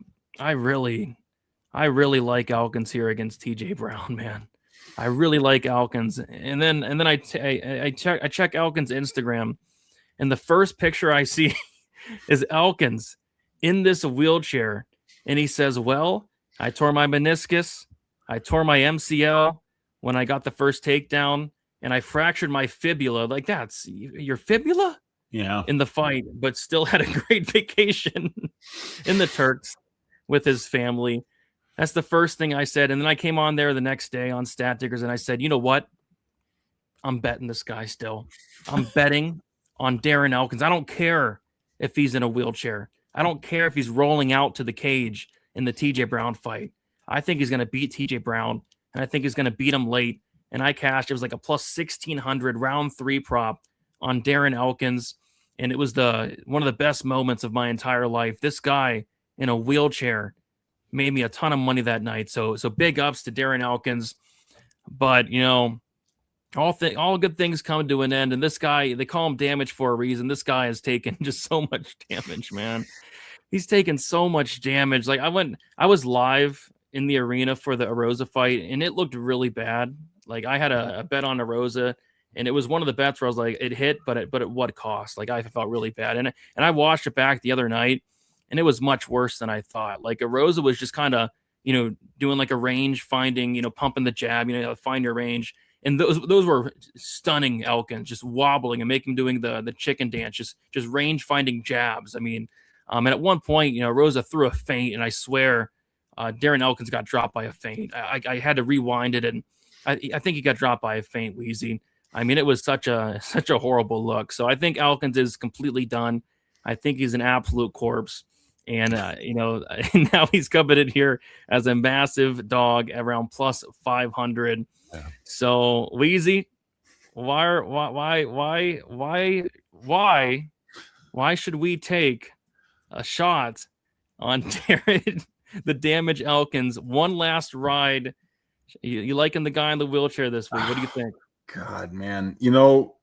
I think Yadier Del Valle is that bad. I do, man. Like, the guy's wrestling is non-existent. And I mean, like, if you can't wrestle, Darren Elkins is going to out-grapple you. But, oh my God, is he shot? Is he shot to bits? I mean, like, this is a shit sandwich versus, a giant douche. That's what this is, but the shit sandwich is minus 660. Oh. And I'm not eating that shit sandwich at all. I don't eat shit sandwiches, like, whether it's minus 660 or plus 660, at the end of the day, it's a shit sandwich. And I don't want it on my plate. I don't want it in the same room with me. Go put it with the cooked cabbage someplace else, far away from my nose. So I don't know, man. I don't know. I feel like, what do we got to do? How many underdog signups do we have to get for me to make a 1-unit tracked bet on Darren Elkins? How many likes do we need? How many signups do we need to underdog?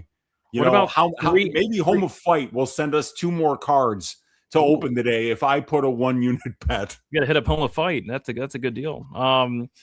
What about should we do 250 or 300 legs? What do you think? 250 300. 300 for a full, are you going to a track unit? I'll fucking track it. Yeah, because I think Yadier Del Valle is that fucking bad. Now, of course, of course, Darren Elkins, but there's no way I'm doing it. We need an underdog sign up too. Yes. I'm not just doing it for 300 likes. I don't get paid by the like. So 300 likes and one underdog sign up. And one underdog sign up, and I will bet fucking Darren Elkins because I think Yadier Del Valle is absolute horse shit. Absolute horse shit. So, but goddamn, dude, Darren Elkins is absolutely shot. 41 fights, 400 minutes in the UFC octagon, 4 UFC losses by knockout, and boy, oh boy, against Juliana Rosa. Now, like I said, Juliana Rosa would be, I would probably pay minus 500 for Julian versus Del Valle, because Del Valle is not knocking really anybody out. I mean, he might be able to knock Elkins out, let's face it. At this point, I think just about anybody could, but this guy's awful, dude. He's fucking awful. He made Jordan Levitt look like Jordan Burroughs, I mean, he did. So Elkins, the one thing that Elkins can still do is grapple. Yeah. If he faces Cub Swanson's going to tear his head off. If he faces Juliana Rosa is going to tear his head off. But those guys can strike. So, yeah, let's get a underdog sign up. Let's get 300 likes, then we can all laugh at Uncle Weezy putting a unit on fucking Darren Elkins this week, because they might be laughing at me because I'm probably going to put a unit on like a under 1.5 or something here. Well, yeah, I mean, yeah, Del Valle is absolutely live to get subbed by this fucking guy.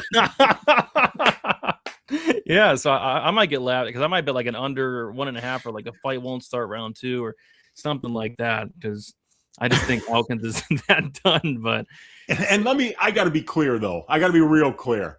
Please don't take this as financial advice or as me saying that you should be betting on Darren Elkins. I get it, you guys. I totally get it. He's shot to bits, he's complete. Like, that's one of the best. But that fucking guy went out there and beat TJ Brown. He did. Nobody does. Who's that. About as good as Yadier Del Valle. Hey, they got the same color belt. TJ Brown's a black belt too. TJ Brown's got better striking than Del Valle does. And frankly, he's got a lot more stage presence. You remember the commercial for the adult bookstore that he did? You think Yadier Del Valle could pull that off? No, I don't think he could. So, not financial advice. I'm not telling anybody to go out there and put your money on Darren Elkins, but I'm an entertainer first, Brady. I'm an entertainer. I'm a professional. And I do think that it would be super entertaining, because if he beats him, it'll be so fucking funny. It'll be so fucking funny. And Yadier Del Valle will be the laughing stock of MMA Twitter for years to come.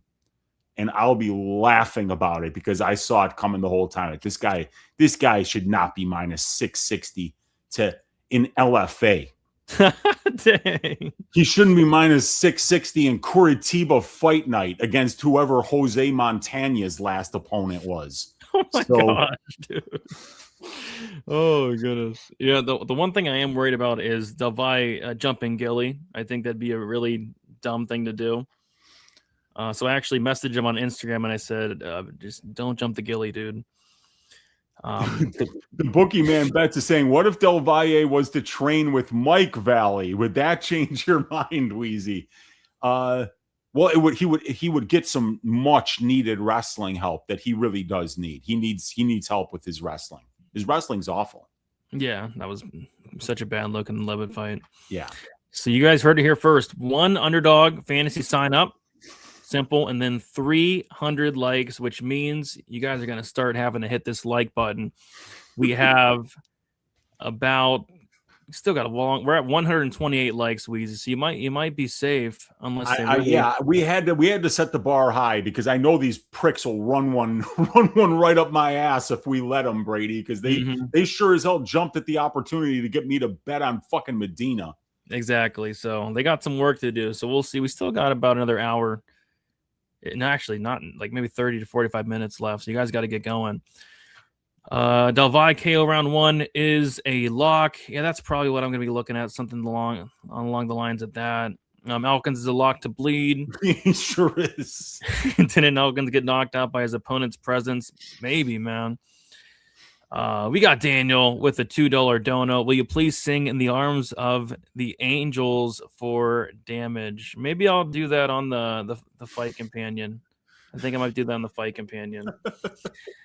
Darren Elkins getting his skull beaten into the canvas in an empty warehouse to Yadier Del Valle in an empty warehouse is grim. Yeah, it's grim. The matchmaking is grim here for sure. Darren Elkins should not be going in there this week. People bet on Del Valle like his only win isn't the catalyst for an FBI. I know. Yeah, fixed fight. Fixed fight. Elkins looks so utterly washed against a Rosa. So washed. Oh gosh, bet your life savings, kids' college funds, and emergency fund on Del Valle. Oh gosh, don't do that. Oh goodness, bad at MMA. This is malpractice. Yeah, I'm at to head to Vegas with a clipboard and a pen and try to get this fight taken off. 300 likes and 1 sign up on Underdog. There you go. Let's get it. The tracked bet with Jose Medina, the real JDM went. It was a good bet. He just couldn't get started. Get started. Dude, that was an early stoppage, and we all know it. That he was going to start to roll downhill shortly after that. They fight 100 times. JDM beats that up.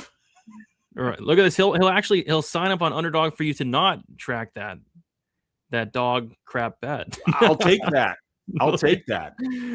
Oh gosh, I don't think Elkins should be in the cage yet. I think he has a chance to win this. You never know if Del Valle jumps that gilly. Ends up on bottom. That could be the round. The Valle will be over 1,000. That's what I thought, but it's not looking like it. I thought it'd be over 1,000 too, but no. Money's coming in on Darren Elkins. Del Valle is currently minus 660. Has Elkins lost the most blood in the octagon? No, it's either him or Diaz. The Diaz brothers. Oh man, there was one fight in Cage Warriors between Nick Dalby and Ross Houston where they actually had to stop the fight in the 3rd round because the entire they couldn't even. It was like a slip and slide. There was so much blood. Nasty. That's the most blood I've ever seen in any fight. He got knocked out in slow motion. Yeah, there's a clip circulating where a Rose is literally in slow motion knocking him out. I got plus 390 on the wheelchair age against Elkins. Let's go. Elkins lock of the week. On a serious note, are we sure Elkins' durability is gone? Before the Arosa fight, his durability was still there. Yeah, I don't know, man. He just looks bad in there. Give him the damage. Del Valle has a win over Isaac Dogarian. He does. Del Valle jumping Gilly swung the fight against Woodson. He would have won round 2 and round 3 if he didn't jump the Gilly. Yeah, he jumps the Gilly in all of his fights. He beat Dogarian. How is his wrestling awful? Are you guys being serious? I think he's got to be joking. Yeah, he's joking. I think they're joking. I've known Del Valle was a bum, even took a shot on bum Connor Matthews against him. Yeah, he did beat Connor Matthews. Nobody does that. Yeah, right. Let's do 200 dog signups and 136 likes. And we got to get 300 likes, man. It's a big deal. This is a big ask, you guys. The big ask. Elkins gets paid by the pint. He does. Yeah. He does. All right. So we are at 100 and 50-ish likes. 137 guys. So we got a lot of work to do, man. You guys got to run it up. What are you guys doing? Wake up. Wake up. All right. And then plus we need an underdog sign up too. So you got some work to do. All right, let me get this off of here. Let's move. That was the main event, but let's go to the next fight, which is going to be, where's it at? The next fight, which is going to be which is going to be, there we go, finally, which is going to be the co-main event. It is Diego Ferreira going against Billy Quarantillo. We have Diego Ferreira, 41 years old, 5'9" with a 74-inch reach. Billy Q, 37 years old, 5'10" with a 70-inch reach. Billy Quarantillo, 4 years younger, 1-inch height advantage and a 4-inch reach disadvantage. Diego Ferreira is 2-3 in his last 5 fights. Knockout loss to Mateusz Gamrot. Knockout win against Michael Johnson. Knockout win against Mateusz Rambecki. Decision loss against Grant Dawson. And a knockout loss to Alexander Hernandez. As far as Billy Quarantillo, 2-3 in his last 5 fights. A knockout win against Alexander Hernandez. Knockout loss to Edson Barbosa. Decision win against Damon Jackson. Submission loss to Yusuf Salau. And a knockout loss against Cub Swanson. So this is a weird one because we have like a 41-year-old in Diego Ferreira, 41 and a half. And we got Billy Quarantillo, who's, almost 38 at this point. And I thought Billy Quarantillo retired. I literally thought he retired. Like I could have swore Billy Quarantillo retired after the Swanson fight. Yeah, I think he did too. I was actually at that fight as well. It was a brutal knockout loss for Billy Q. And the problem with Billy Q, and I like Billy Q, he's been one of my favorite fighters because he brings that pressure, that pace, and he just breaks people. He weaponizes that cardio. He eats one to give one. But the problem with that style is eventually, the damage is going to start to add up. I mean, this guy has the worst strike and defense I've ever seen in my entire life. I think it's like 42% or something. He's extremely hittable. And now he's getting old. He's taking a ton of damage. He's getting knocked out. He got brutally knocked out by Edson Barbosa with that knee. Got brutally knocked out by Cub Swanson. Got ran through by Yusuf Salau. He's looked bad in there. He's looked very bad in there.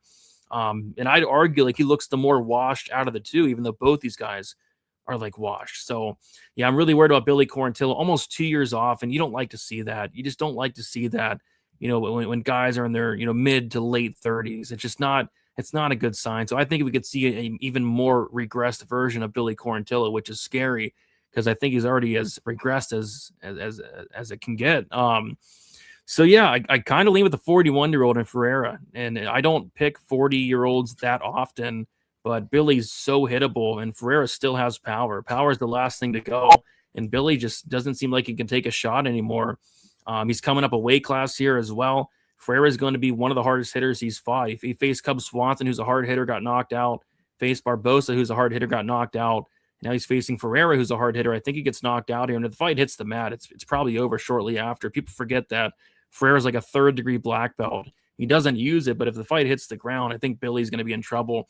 And it's an interesting fight because if this fight was a couple of years ago and Billy was still in his prime, I would like this type of matchup for Billy. Push a pace, break down the 41-year-old who's been broken before. But I don't know if he can do that anymore. So, it's a weird one, but I'm leaning Ferreira to probably land something big and knock out Billy.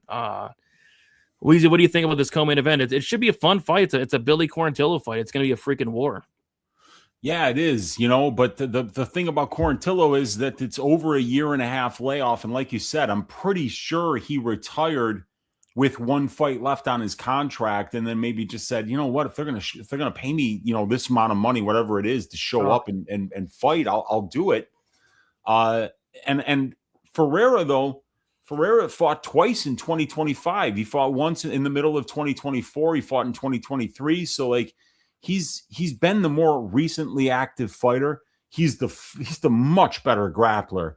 And the thing is until the Hernandez fight last time out, like nobody's really breaking Ferreira with anything but like just heavy grappling, like Gamrot did, like Gillespie did. He faced some of the best wrestler grapplers in the history of this division.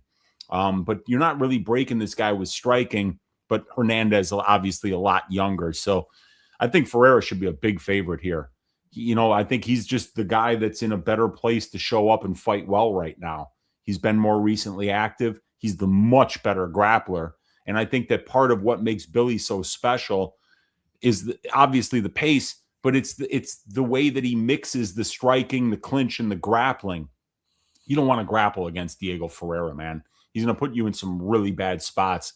He's got excellent takedown defense, excellent scrambling, and really good conditioning. And one of the only guys in the division at this age that's going to be able to match the pressure and pace of Quarantillo that he fights at would be a Diego Ferreira, who has a ton of Here, let me share my screen here real quick, and I'll show you guys some. Oh wait, I gotta switch that to my other window.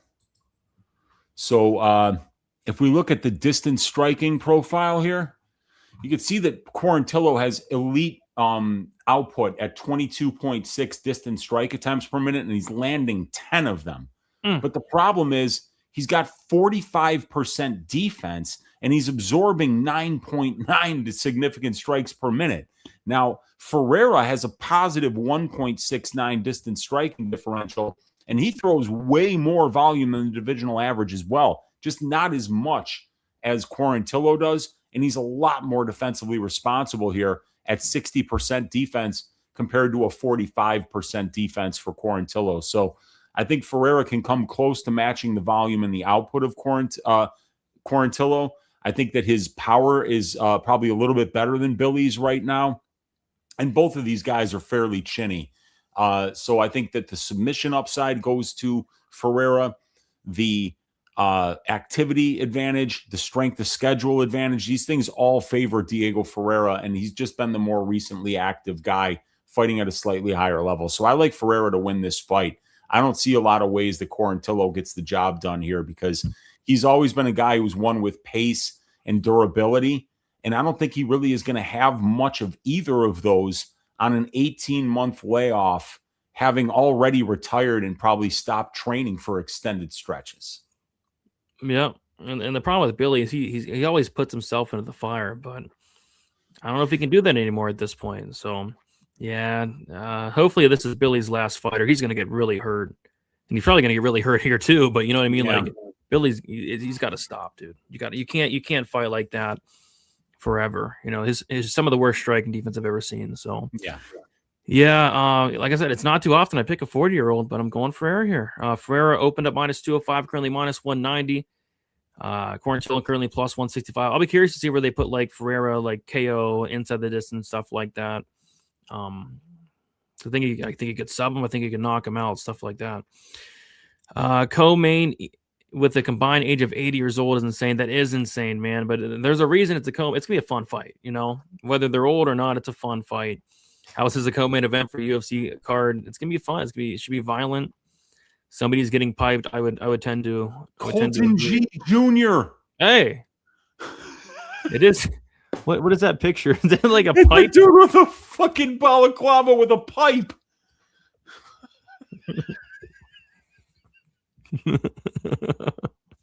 We almost let that go without seeing what the name was. Oh my goodness. Colton G Jr. Oh gosh. Oh no. Diego Ferreira's mom was an actress. She played the female gremlin in Gremlins 2. Oh wow. Good for her. I did not know that. What's the ass shaving of the week bet? We'll to find That's out. A great logo right there with a good looking Rottweiler in it.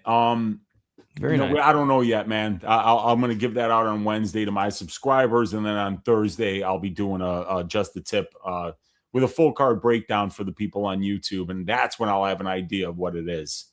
There's a couple options this week. Ferreira hasn't been the same since Rambecki took his soul. What? Ferreira took Rambecki's soul.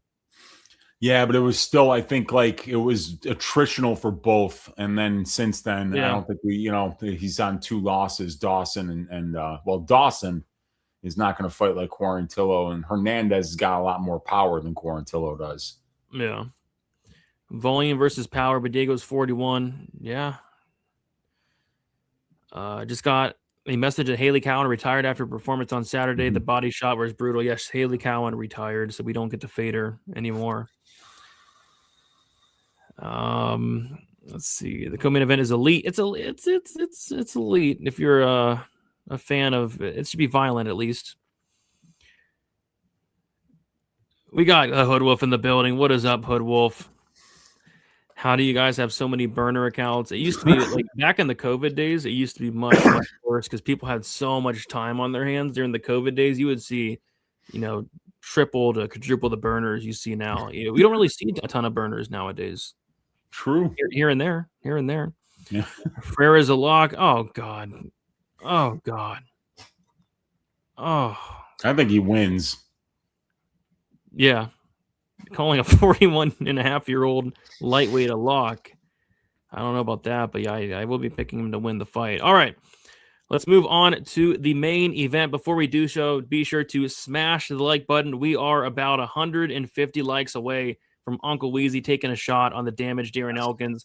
Sign up on Underdog, use code DFSBTN. Subscribe to the channel if you haven't already. We go live every Sunday, 7:15 p.m. Eastern Time, never a second late. And then we also do the Fight Companion on Saturdays as well. So make sure you subscribe so you don't miss out on all of that. We got the main event, Mateusz Gamrot, Quillan Salkilled. We got Gamrot, 35 years old, 5'10" with a 70-inch reach.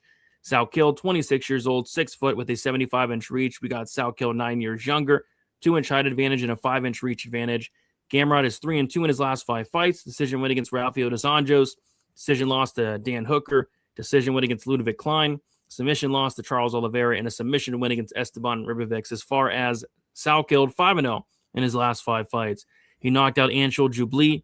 He beat Ashmos by decision. He knocked out Nasrat Hakbrast. He submitted Jamie Malarkey.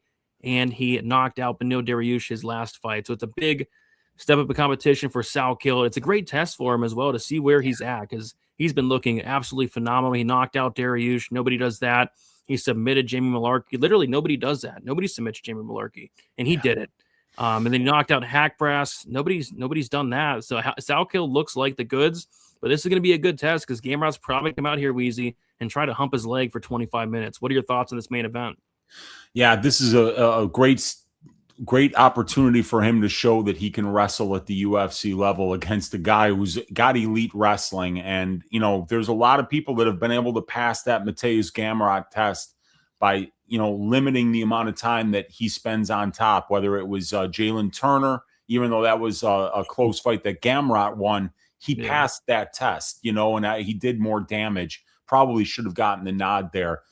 Dan Hooker passed that test by putting Gamrot in some guillotines and stuffing enough takedowns and doing enough damage on the feet to get a split decision win. Obviously, Gamrot got out-grappled by Charles Oliveira, but Oliveira out-grapples everybody. But if you're Ludovic Klein, and you're on this long-ass winning streak, that wrestling is going to get tested, and if it's not up to snuff, you lose all 3 rounds and you get dominated. Same thing with Ribovics. He was on a win streak, but he doesn't have a great wrestling base, just like Ludovic Klein does not have a great wrestling base. Ribovics from Argentina, Klein from Slovakia. So, these guys obviously aren't getting, high-level wrestlers in their camps. Salkilled is training in Australia. So, I don't know what kind of level of wrestling he's seeing in practice every day because he's going to see an elite level of wrestling. And the one thing we know about Gamrot is that he's not going to just sit there and box with him. If, he's going to make you wrestle, he's going to test your takedown defense, and he's going to push a heavy pace for the entire fight. So perfect test at the perfect time here for Quillan Salkilled. 9 years younger, 2 inches taller, 5-inch reach advantage. Big differences in momentum and career trajectory coming into this fight. But I worry about Salkilled's wrestling being up to the task here because it's going to get tested, and he knows that it's going to get tested. So I think that the market is right to make the younger fighter with more momentum, with the better striking, with better durability. All of those things are in Salkilled's favor here. So I'm going to probably pick him to win this fight, but Gamrot by decision is going to be something that has a chance to happen because we're going to find out what level Quillan Salkilled's wrestling is at on Saturday, because there's no better test than to figure out where it is than to put you in the cage with Mateusz Gamrot. Yeah, we'll find out. Dariush took him down a couple times. Malarkey took him down, but his wrestling outside of that, it hasn't really been tested. So it'll be tested here. But Gamrot decision, Salkilled finish only could be interesting depending on where they line it. So we'll see when those props drop tomorrow. Salkilled all day. Salkilled by KO. Poland, stand up. Let's go. Stand Poland. up. We went Salkilled here, have Gamrot. Yes, Gamrot's one of those guys, nobody's a fan of this guy. He goes out there, he humps legs, but he's a really good fighter. Very good fighter. But yeah, I'm rooting for Salkeld too, for I think sure. everybody is. Gamrot. Nobody's a fan of this guy. He's like a serial gone. Like I don't think Gamrot has any fans. Could see Gamrot having early takedown success with Salkeld taking over 3-4-5. Gamrot 48-47, the most boring main event. Ankalaev took the prize there for the most boring fight ever. If Gamrot wants to get big fights, he needs to get finishes. His last fight with Ribovics was low-key being a little boring before the ref decided to break Ribeiro's defense so he can get subbed. Salkeld did his entire camp in Las Vegas for this fight, I believe, at Syndicate. Okay. There you go. Okay. Am I crazy to think Gamrot and Quillan significant strike lines are low for a 5-rounder? Those are very, very low because I see this fight going late. 28.5 and 35.5 are very low. Gamrot sub. I don't know if he's subbing. Salkeld. I think if Gamrot's winning, it's probably a decision. Quillan is a good volume grappler himself. He shot double-digit takedowns on Dana White's Contender Series and against Ashmos. Yes, he did. Salkeld can't lose with the 70s porn stash. He has a great stash, man. One of the best stashes in the UFC. Yeah, absolutely. Yeah. I'll love a boring fight if I take Gamrot. Yeah. Yeah, nothing wrong with betting on boring fighters because they're typically good bets sometimes. I never get bored cashing bets, Yeah. Benny didn't take down Salkeld. He did. He took him down twice. And the reason you can go to the UFC stats, and the UFC stats, you got to get a takedown for them to count it. And Dariush got 2 official takedowns. So, Dariush did hurt Salkeld too. Salkeld called out Gamrot. I doubt he would unless he's got confidence he beats him. Yeah, I think that's a great call out. I think it's a great call out right now. All right. So we did it 2.5 hours in.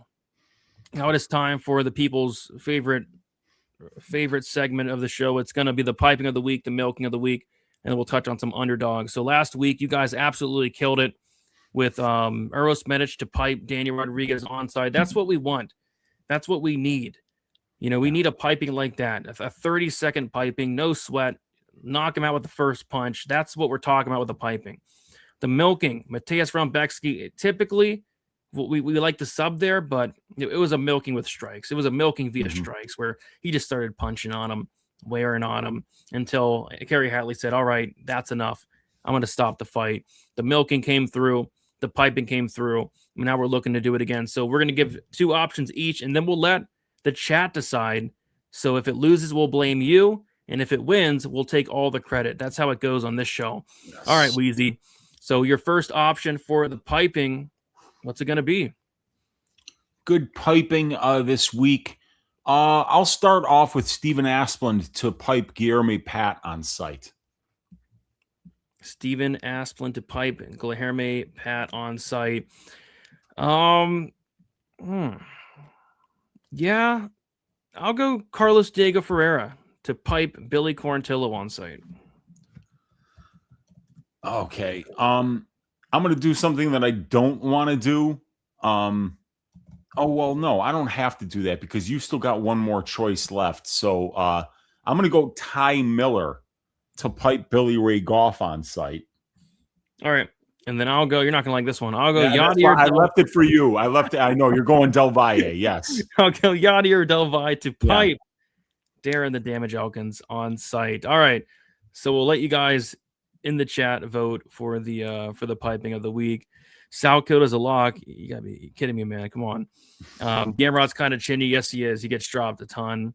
But great recovery, though. Yes, he's very durable. It's just he is chinny, dude. He gets dropped all the time, but he never seems to get finished. He seems to come back and recover very quickly. Yeah, I know. Like he's probably gonna get dropped here too. Asplund's more of a milking. Yeah, it could be. It could be a piping or a milking. It's one of those. Yeah. It could be both. Piping could be Salkeld. Milking could be Gamrot. That's true. Darren Elkins by milking. All right, so let's while they're voting for the piping of the week, Weezy, we're gonna touch on the milking of the week. We're gonna get some options for the milking. So who is going to milk their opponent on site? Super easy. Darren Elkins to absolutely milk Yadier Del Valle's zero wrestling on. I mean, I think it's gonna happen, dude. I'm telling you, He's the better grappler here by a mile. He's the better offensive wrestler. He's the better top time grappler. He's got the better back takes, all that shit. So like, let's go, dude. Darren Elkins gonna milk this bum. You know, it'd be funny if Yadier was the piping and Darren was the milking. That'd be hilarious. Oh, guaranteed get one right.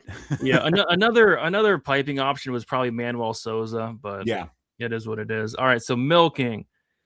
Oh, I'm going Juliana Killer Miller to milk Ravena Oliveira, and then we're gonna send Ravena Oliveira to Team Octopus after it happens as well. Yes. You know what could be a milking, dude? Because I'll leave another good one for you. I mean, Louie Sutherland could absolutely milk Jose Luis Rivera or whatever the hell his name is. Because you know, we saw Louie, he was able to do it to Tai Tuivasa, and I mean, like, there's nothing on tape for me, at least, who only has one fight to watch. You know, that this guy can stop takedowns and get back up if he does get taken down. And we just saw Sutherland put on a wrestling clinic in his last fight. So, yeah, how about Louie Sutherland to milk Jose's Montana's fraudulent ass? Okay. I like it. And then I think we're just going to stick with those three. You could go with Thainara. Yeah. That's a decent milking option. Yeah, it is. I just didn't. We got to give him something else because I threw Elkins in there. So we got to do better for our audience than that. You know, you never know. Oh, we got Narco Cop in the building. What is up, Narco? Narco's been killing it. It seems like a lot of the good guys have been killing it lately. Like Clint. Clint's on a 4-fight winning streak. You gotta love it. We're so back. It was a tough start to the year, but we're so back. People are starting to just kill it now. It's nice. Let's see. Miller to milk Oliveira. Okay. Sure. Goddard to milk me by doing something. Goddard's been killing me too. Aspen looks like milk. Oh, Quillan for a piping. I'm just going to take the under on the Davai fight. That's what a lot of people are doing. The under 2.5 has been getting obliterated. It opened up like minus 185. It's like minus 260 now. Juliana Miller. It's been a good show. It's been a fun show. We're trying to get 300 likes so Weezy will put a unit on the damage. But let's going I don't know if we're going to turn back the clock. Let's go, Carlos. All right, so let's see who's going to get piped on site. Oh wow, it's kind of close here, kind of close. So for the piping, in 4th place, Carlos Diego Ferreira. People are thinking maybe Billy has a chance there. Okay. In 3rd place, Stephen Asplund at 22%. Okay. In 2nd place, Ty Miller at 24%. And your piping of the week, Yadier Del Valle. I don't like it.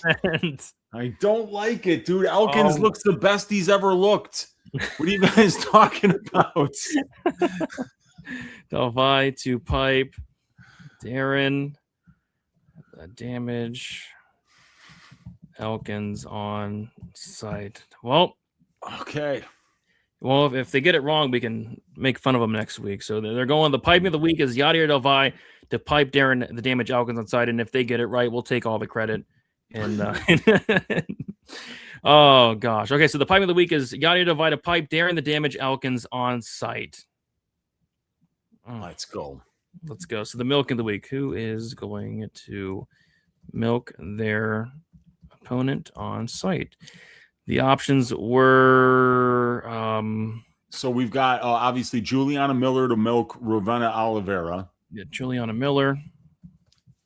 We've got Alexia. Darren Elkins to milk that bum Yadier Del Valle. Darren Elkins. We got Louie Sutherland to milk this fraudulent, like, criminal Jose Montana, who's got 14 different identities. And then the other option was, I believe, Alexia Thainara. Did I say that already? Yeah, we got him. We got 4. Oh, we got so Miller, Elkins, Sutherland, and Thainara. So who is going to milk their opponent and do it on site. And there's gonna be some pipings, man. There's gonna be some pipings this week. I think there'll be some on this one. So we must have a newcomer here, which we encourage the newcomers. Piping versus the milking. So a piping is basically what Uros Medic did to D-Rod. Go out there, pipe them on site, knock them out. When we're talking about a piping, we're kind of thinking like an early knockout. It could be a knockout in any round, but preferably a knockout within the first couple of minutes. Just run through them type thing.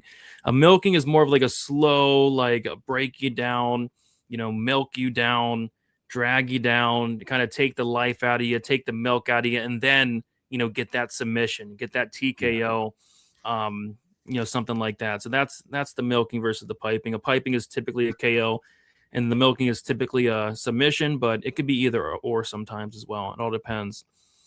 I got to call newcomers. Yeah, we got Dan, newcomer. What's up, guys? We encourage all newcomers to the show. All right. Wheezy. So while they're voting for the milking of the week, we're going to take a look at some underdog. We already have a play cooked up. So yeah, what was it? The Miller lower than 12.5 minutes. Yes. And then the higher on the Steven Asplund 38.5 significant strikes. There we go. Because, Asplund is a high volume striker and Pat is low volume. So maybe that will be at a slower pace than we're used to. But I think Asplund's going to be the guy setting the pace in that fight, because that's how we usually see him striking is he's out there leading the dance, getting on the front foot and outworking his opponent. So, yeah, I think he should be able to outdo that number, seeing as he landed well over 150 against Sharaf in 9 minutes. Yeah, I like both those a lot, actually. So if you guys want to check it out, use code DFSBTN on Underdog Fantasy, and you'll get $50 in bonus funds when you play with your first $5 lineup. Lemos getting milled. So a pegging, there's only been one instance, and the pegging actually lost. So I remember Mizuki Inoue came off of a 3-year layoff, 50 knee surgeries, and we were joking saying she's going to come in with a peg leg. And the pegging of the week that week was Jacqueline Amarim to actually peg Mizuki Inoue, but it ended up being the other way around. It was actually Inoue that ended up pegging Jacqueline Amarim. So there was only one pegging ever in Stat Digger's history, and it actually lost.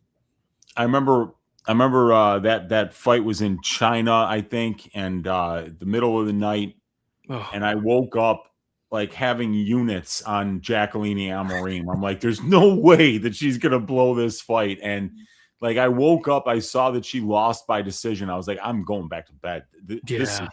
I do not need to watch this card. I think I got rinsed on that card, man. Yeah, was that that wasn't during the Fight Companion era? I think that might have been last year. Yeah, that was before we started doing the Fight Companion. So I was sleeping during that fight. If it was during the Fight Companion era, I'm gonna smash my TV in front of everybody. That was crazy. All right, so bad, man. I was so confident in Amarim that week, man. Me too, man. I mean, Mizuki has 2 fights in the last 5 years. I know, man. Yeah, Nurgozhay could be a piping too, potentially. Yeah. And Lopes could be a milking, but that should be a violent fight. All right, let's end the poll because it's not really that close. All right, in fourth place is Lewis Sutherland, 13%. In third place, Darren the Damage Elkins. Damn it. It was close, man. At 16%. At second place, Alexia Thainara at 29%. And then first place, the milking of the week, Juliana Killer Miller to milk Ravena Oliveira on site. I like it. I mean, Juliana's going to get the job done there. Killer Miller to milk Ravena Oliveira on site. There it is. All right, so the milking is Juliana Killer Miller to milk Ravena Oliveira on site. The piping is Yadier Del Valle to pipe Darren the Damage Elkins on site. Let's see if we can go 2 for 2 again. So there we have it, guys. Thank you all so much for watching. By the way, let's see if we got 300 likes. Let's see. We came up just short. We came up 140 likes short. Oh, that's it. All right. Well, thank God, Yeah. I don't want a full unit on Darren Elkins. Yeah. Let's see if we got the underdog sign up, though. Let's see if we got the underdog sign up. And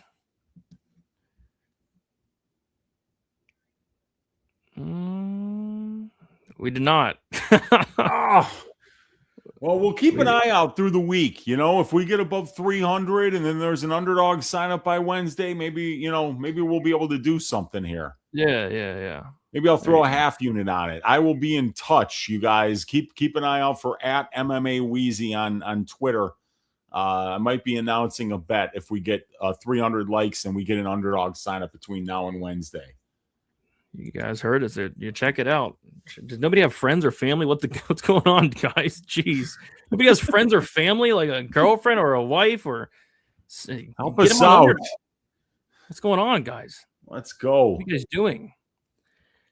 Yeah, you got to go check out the I'm checking that out right after the show. You go check it out, man.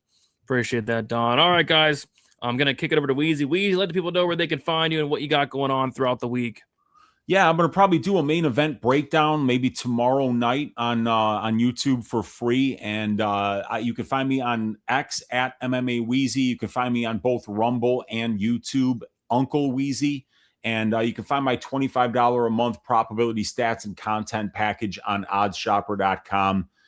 Great full card breakdown show behind a paywall every week. A great plus EV prop betting show using my proprietary betting models, fight write-ups, which are in depth, in detail, track bets, Discord, all kinds of stuff. And these stats that you see on the screen, in addition to the individual fighter stats, the matchup stats, and then the over-under and prop betting models, which are all on this spreadsheet that you see on your screen. So that's the best way to support my work. Do us a favor, hit that thumbs up on your way out, hit that subscribe button, leave us a comment down here below. And always look out for that code DFSBTN on Underdog Fantasy so that you can, get that $50 in free funds when you find your $5 entry, the first one. So free money, get at it. Let's all have some fun this week.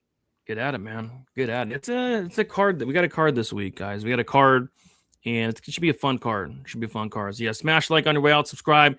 Be on the lookout for more content. We got Dana White's Contender Series coming up next week. I'm going to start the research for that in the next couple of days. So be on the lookout for that. It's going to be 10 weeks of hell. Just 10 weeks of absolute hell, man. And then our guy Sean, who's really into like the regional scene stuff, he says it's going to be a really rough year. We're talking low-level stuff on Contender Series, which I don't mind. As long as the fights are fun, it can be low-level. So at least I hope the fights are fun. But yeah, so Contender Series is a lot of extra work. So it's going to be like 10 weeks of hell. I'll be doing a fight companion as well. It's going to be a crazy 10 weeks. And we got a nice little stretch coming up too, Weez. I think the next week off is maybe like September 14th, 15th, around there. Okay. So we're going to be hitting. We're going to be hitting it. Yeah. We're going to be hitting it hard. Busy, working hard. Yeah. 1,000%. And then one last dono on the way out. We got Sugar Sharpie with a dono. Appreciate it. He says, thanks for the show, guys. Always enjoy it. We appreciate you, Sugar. Thanks for hanging out. All right, guys. Best of luck for UFC Vegas 120. We'll talk to you later, and have a good night. See you.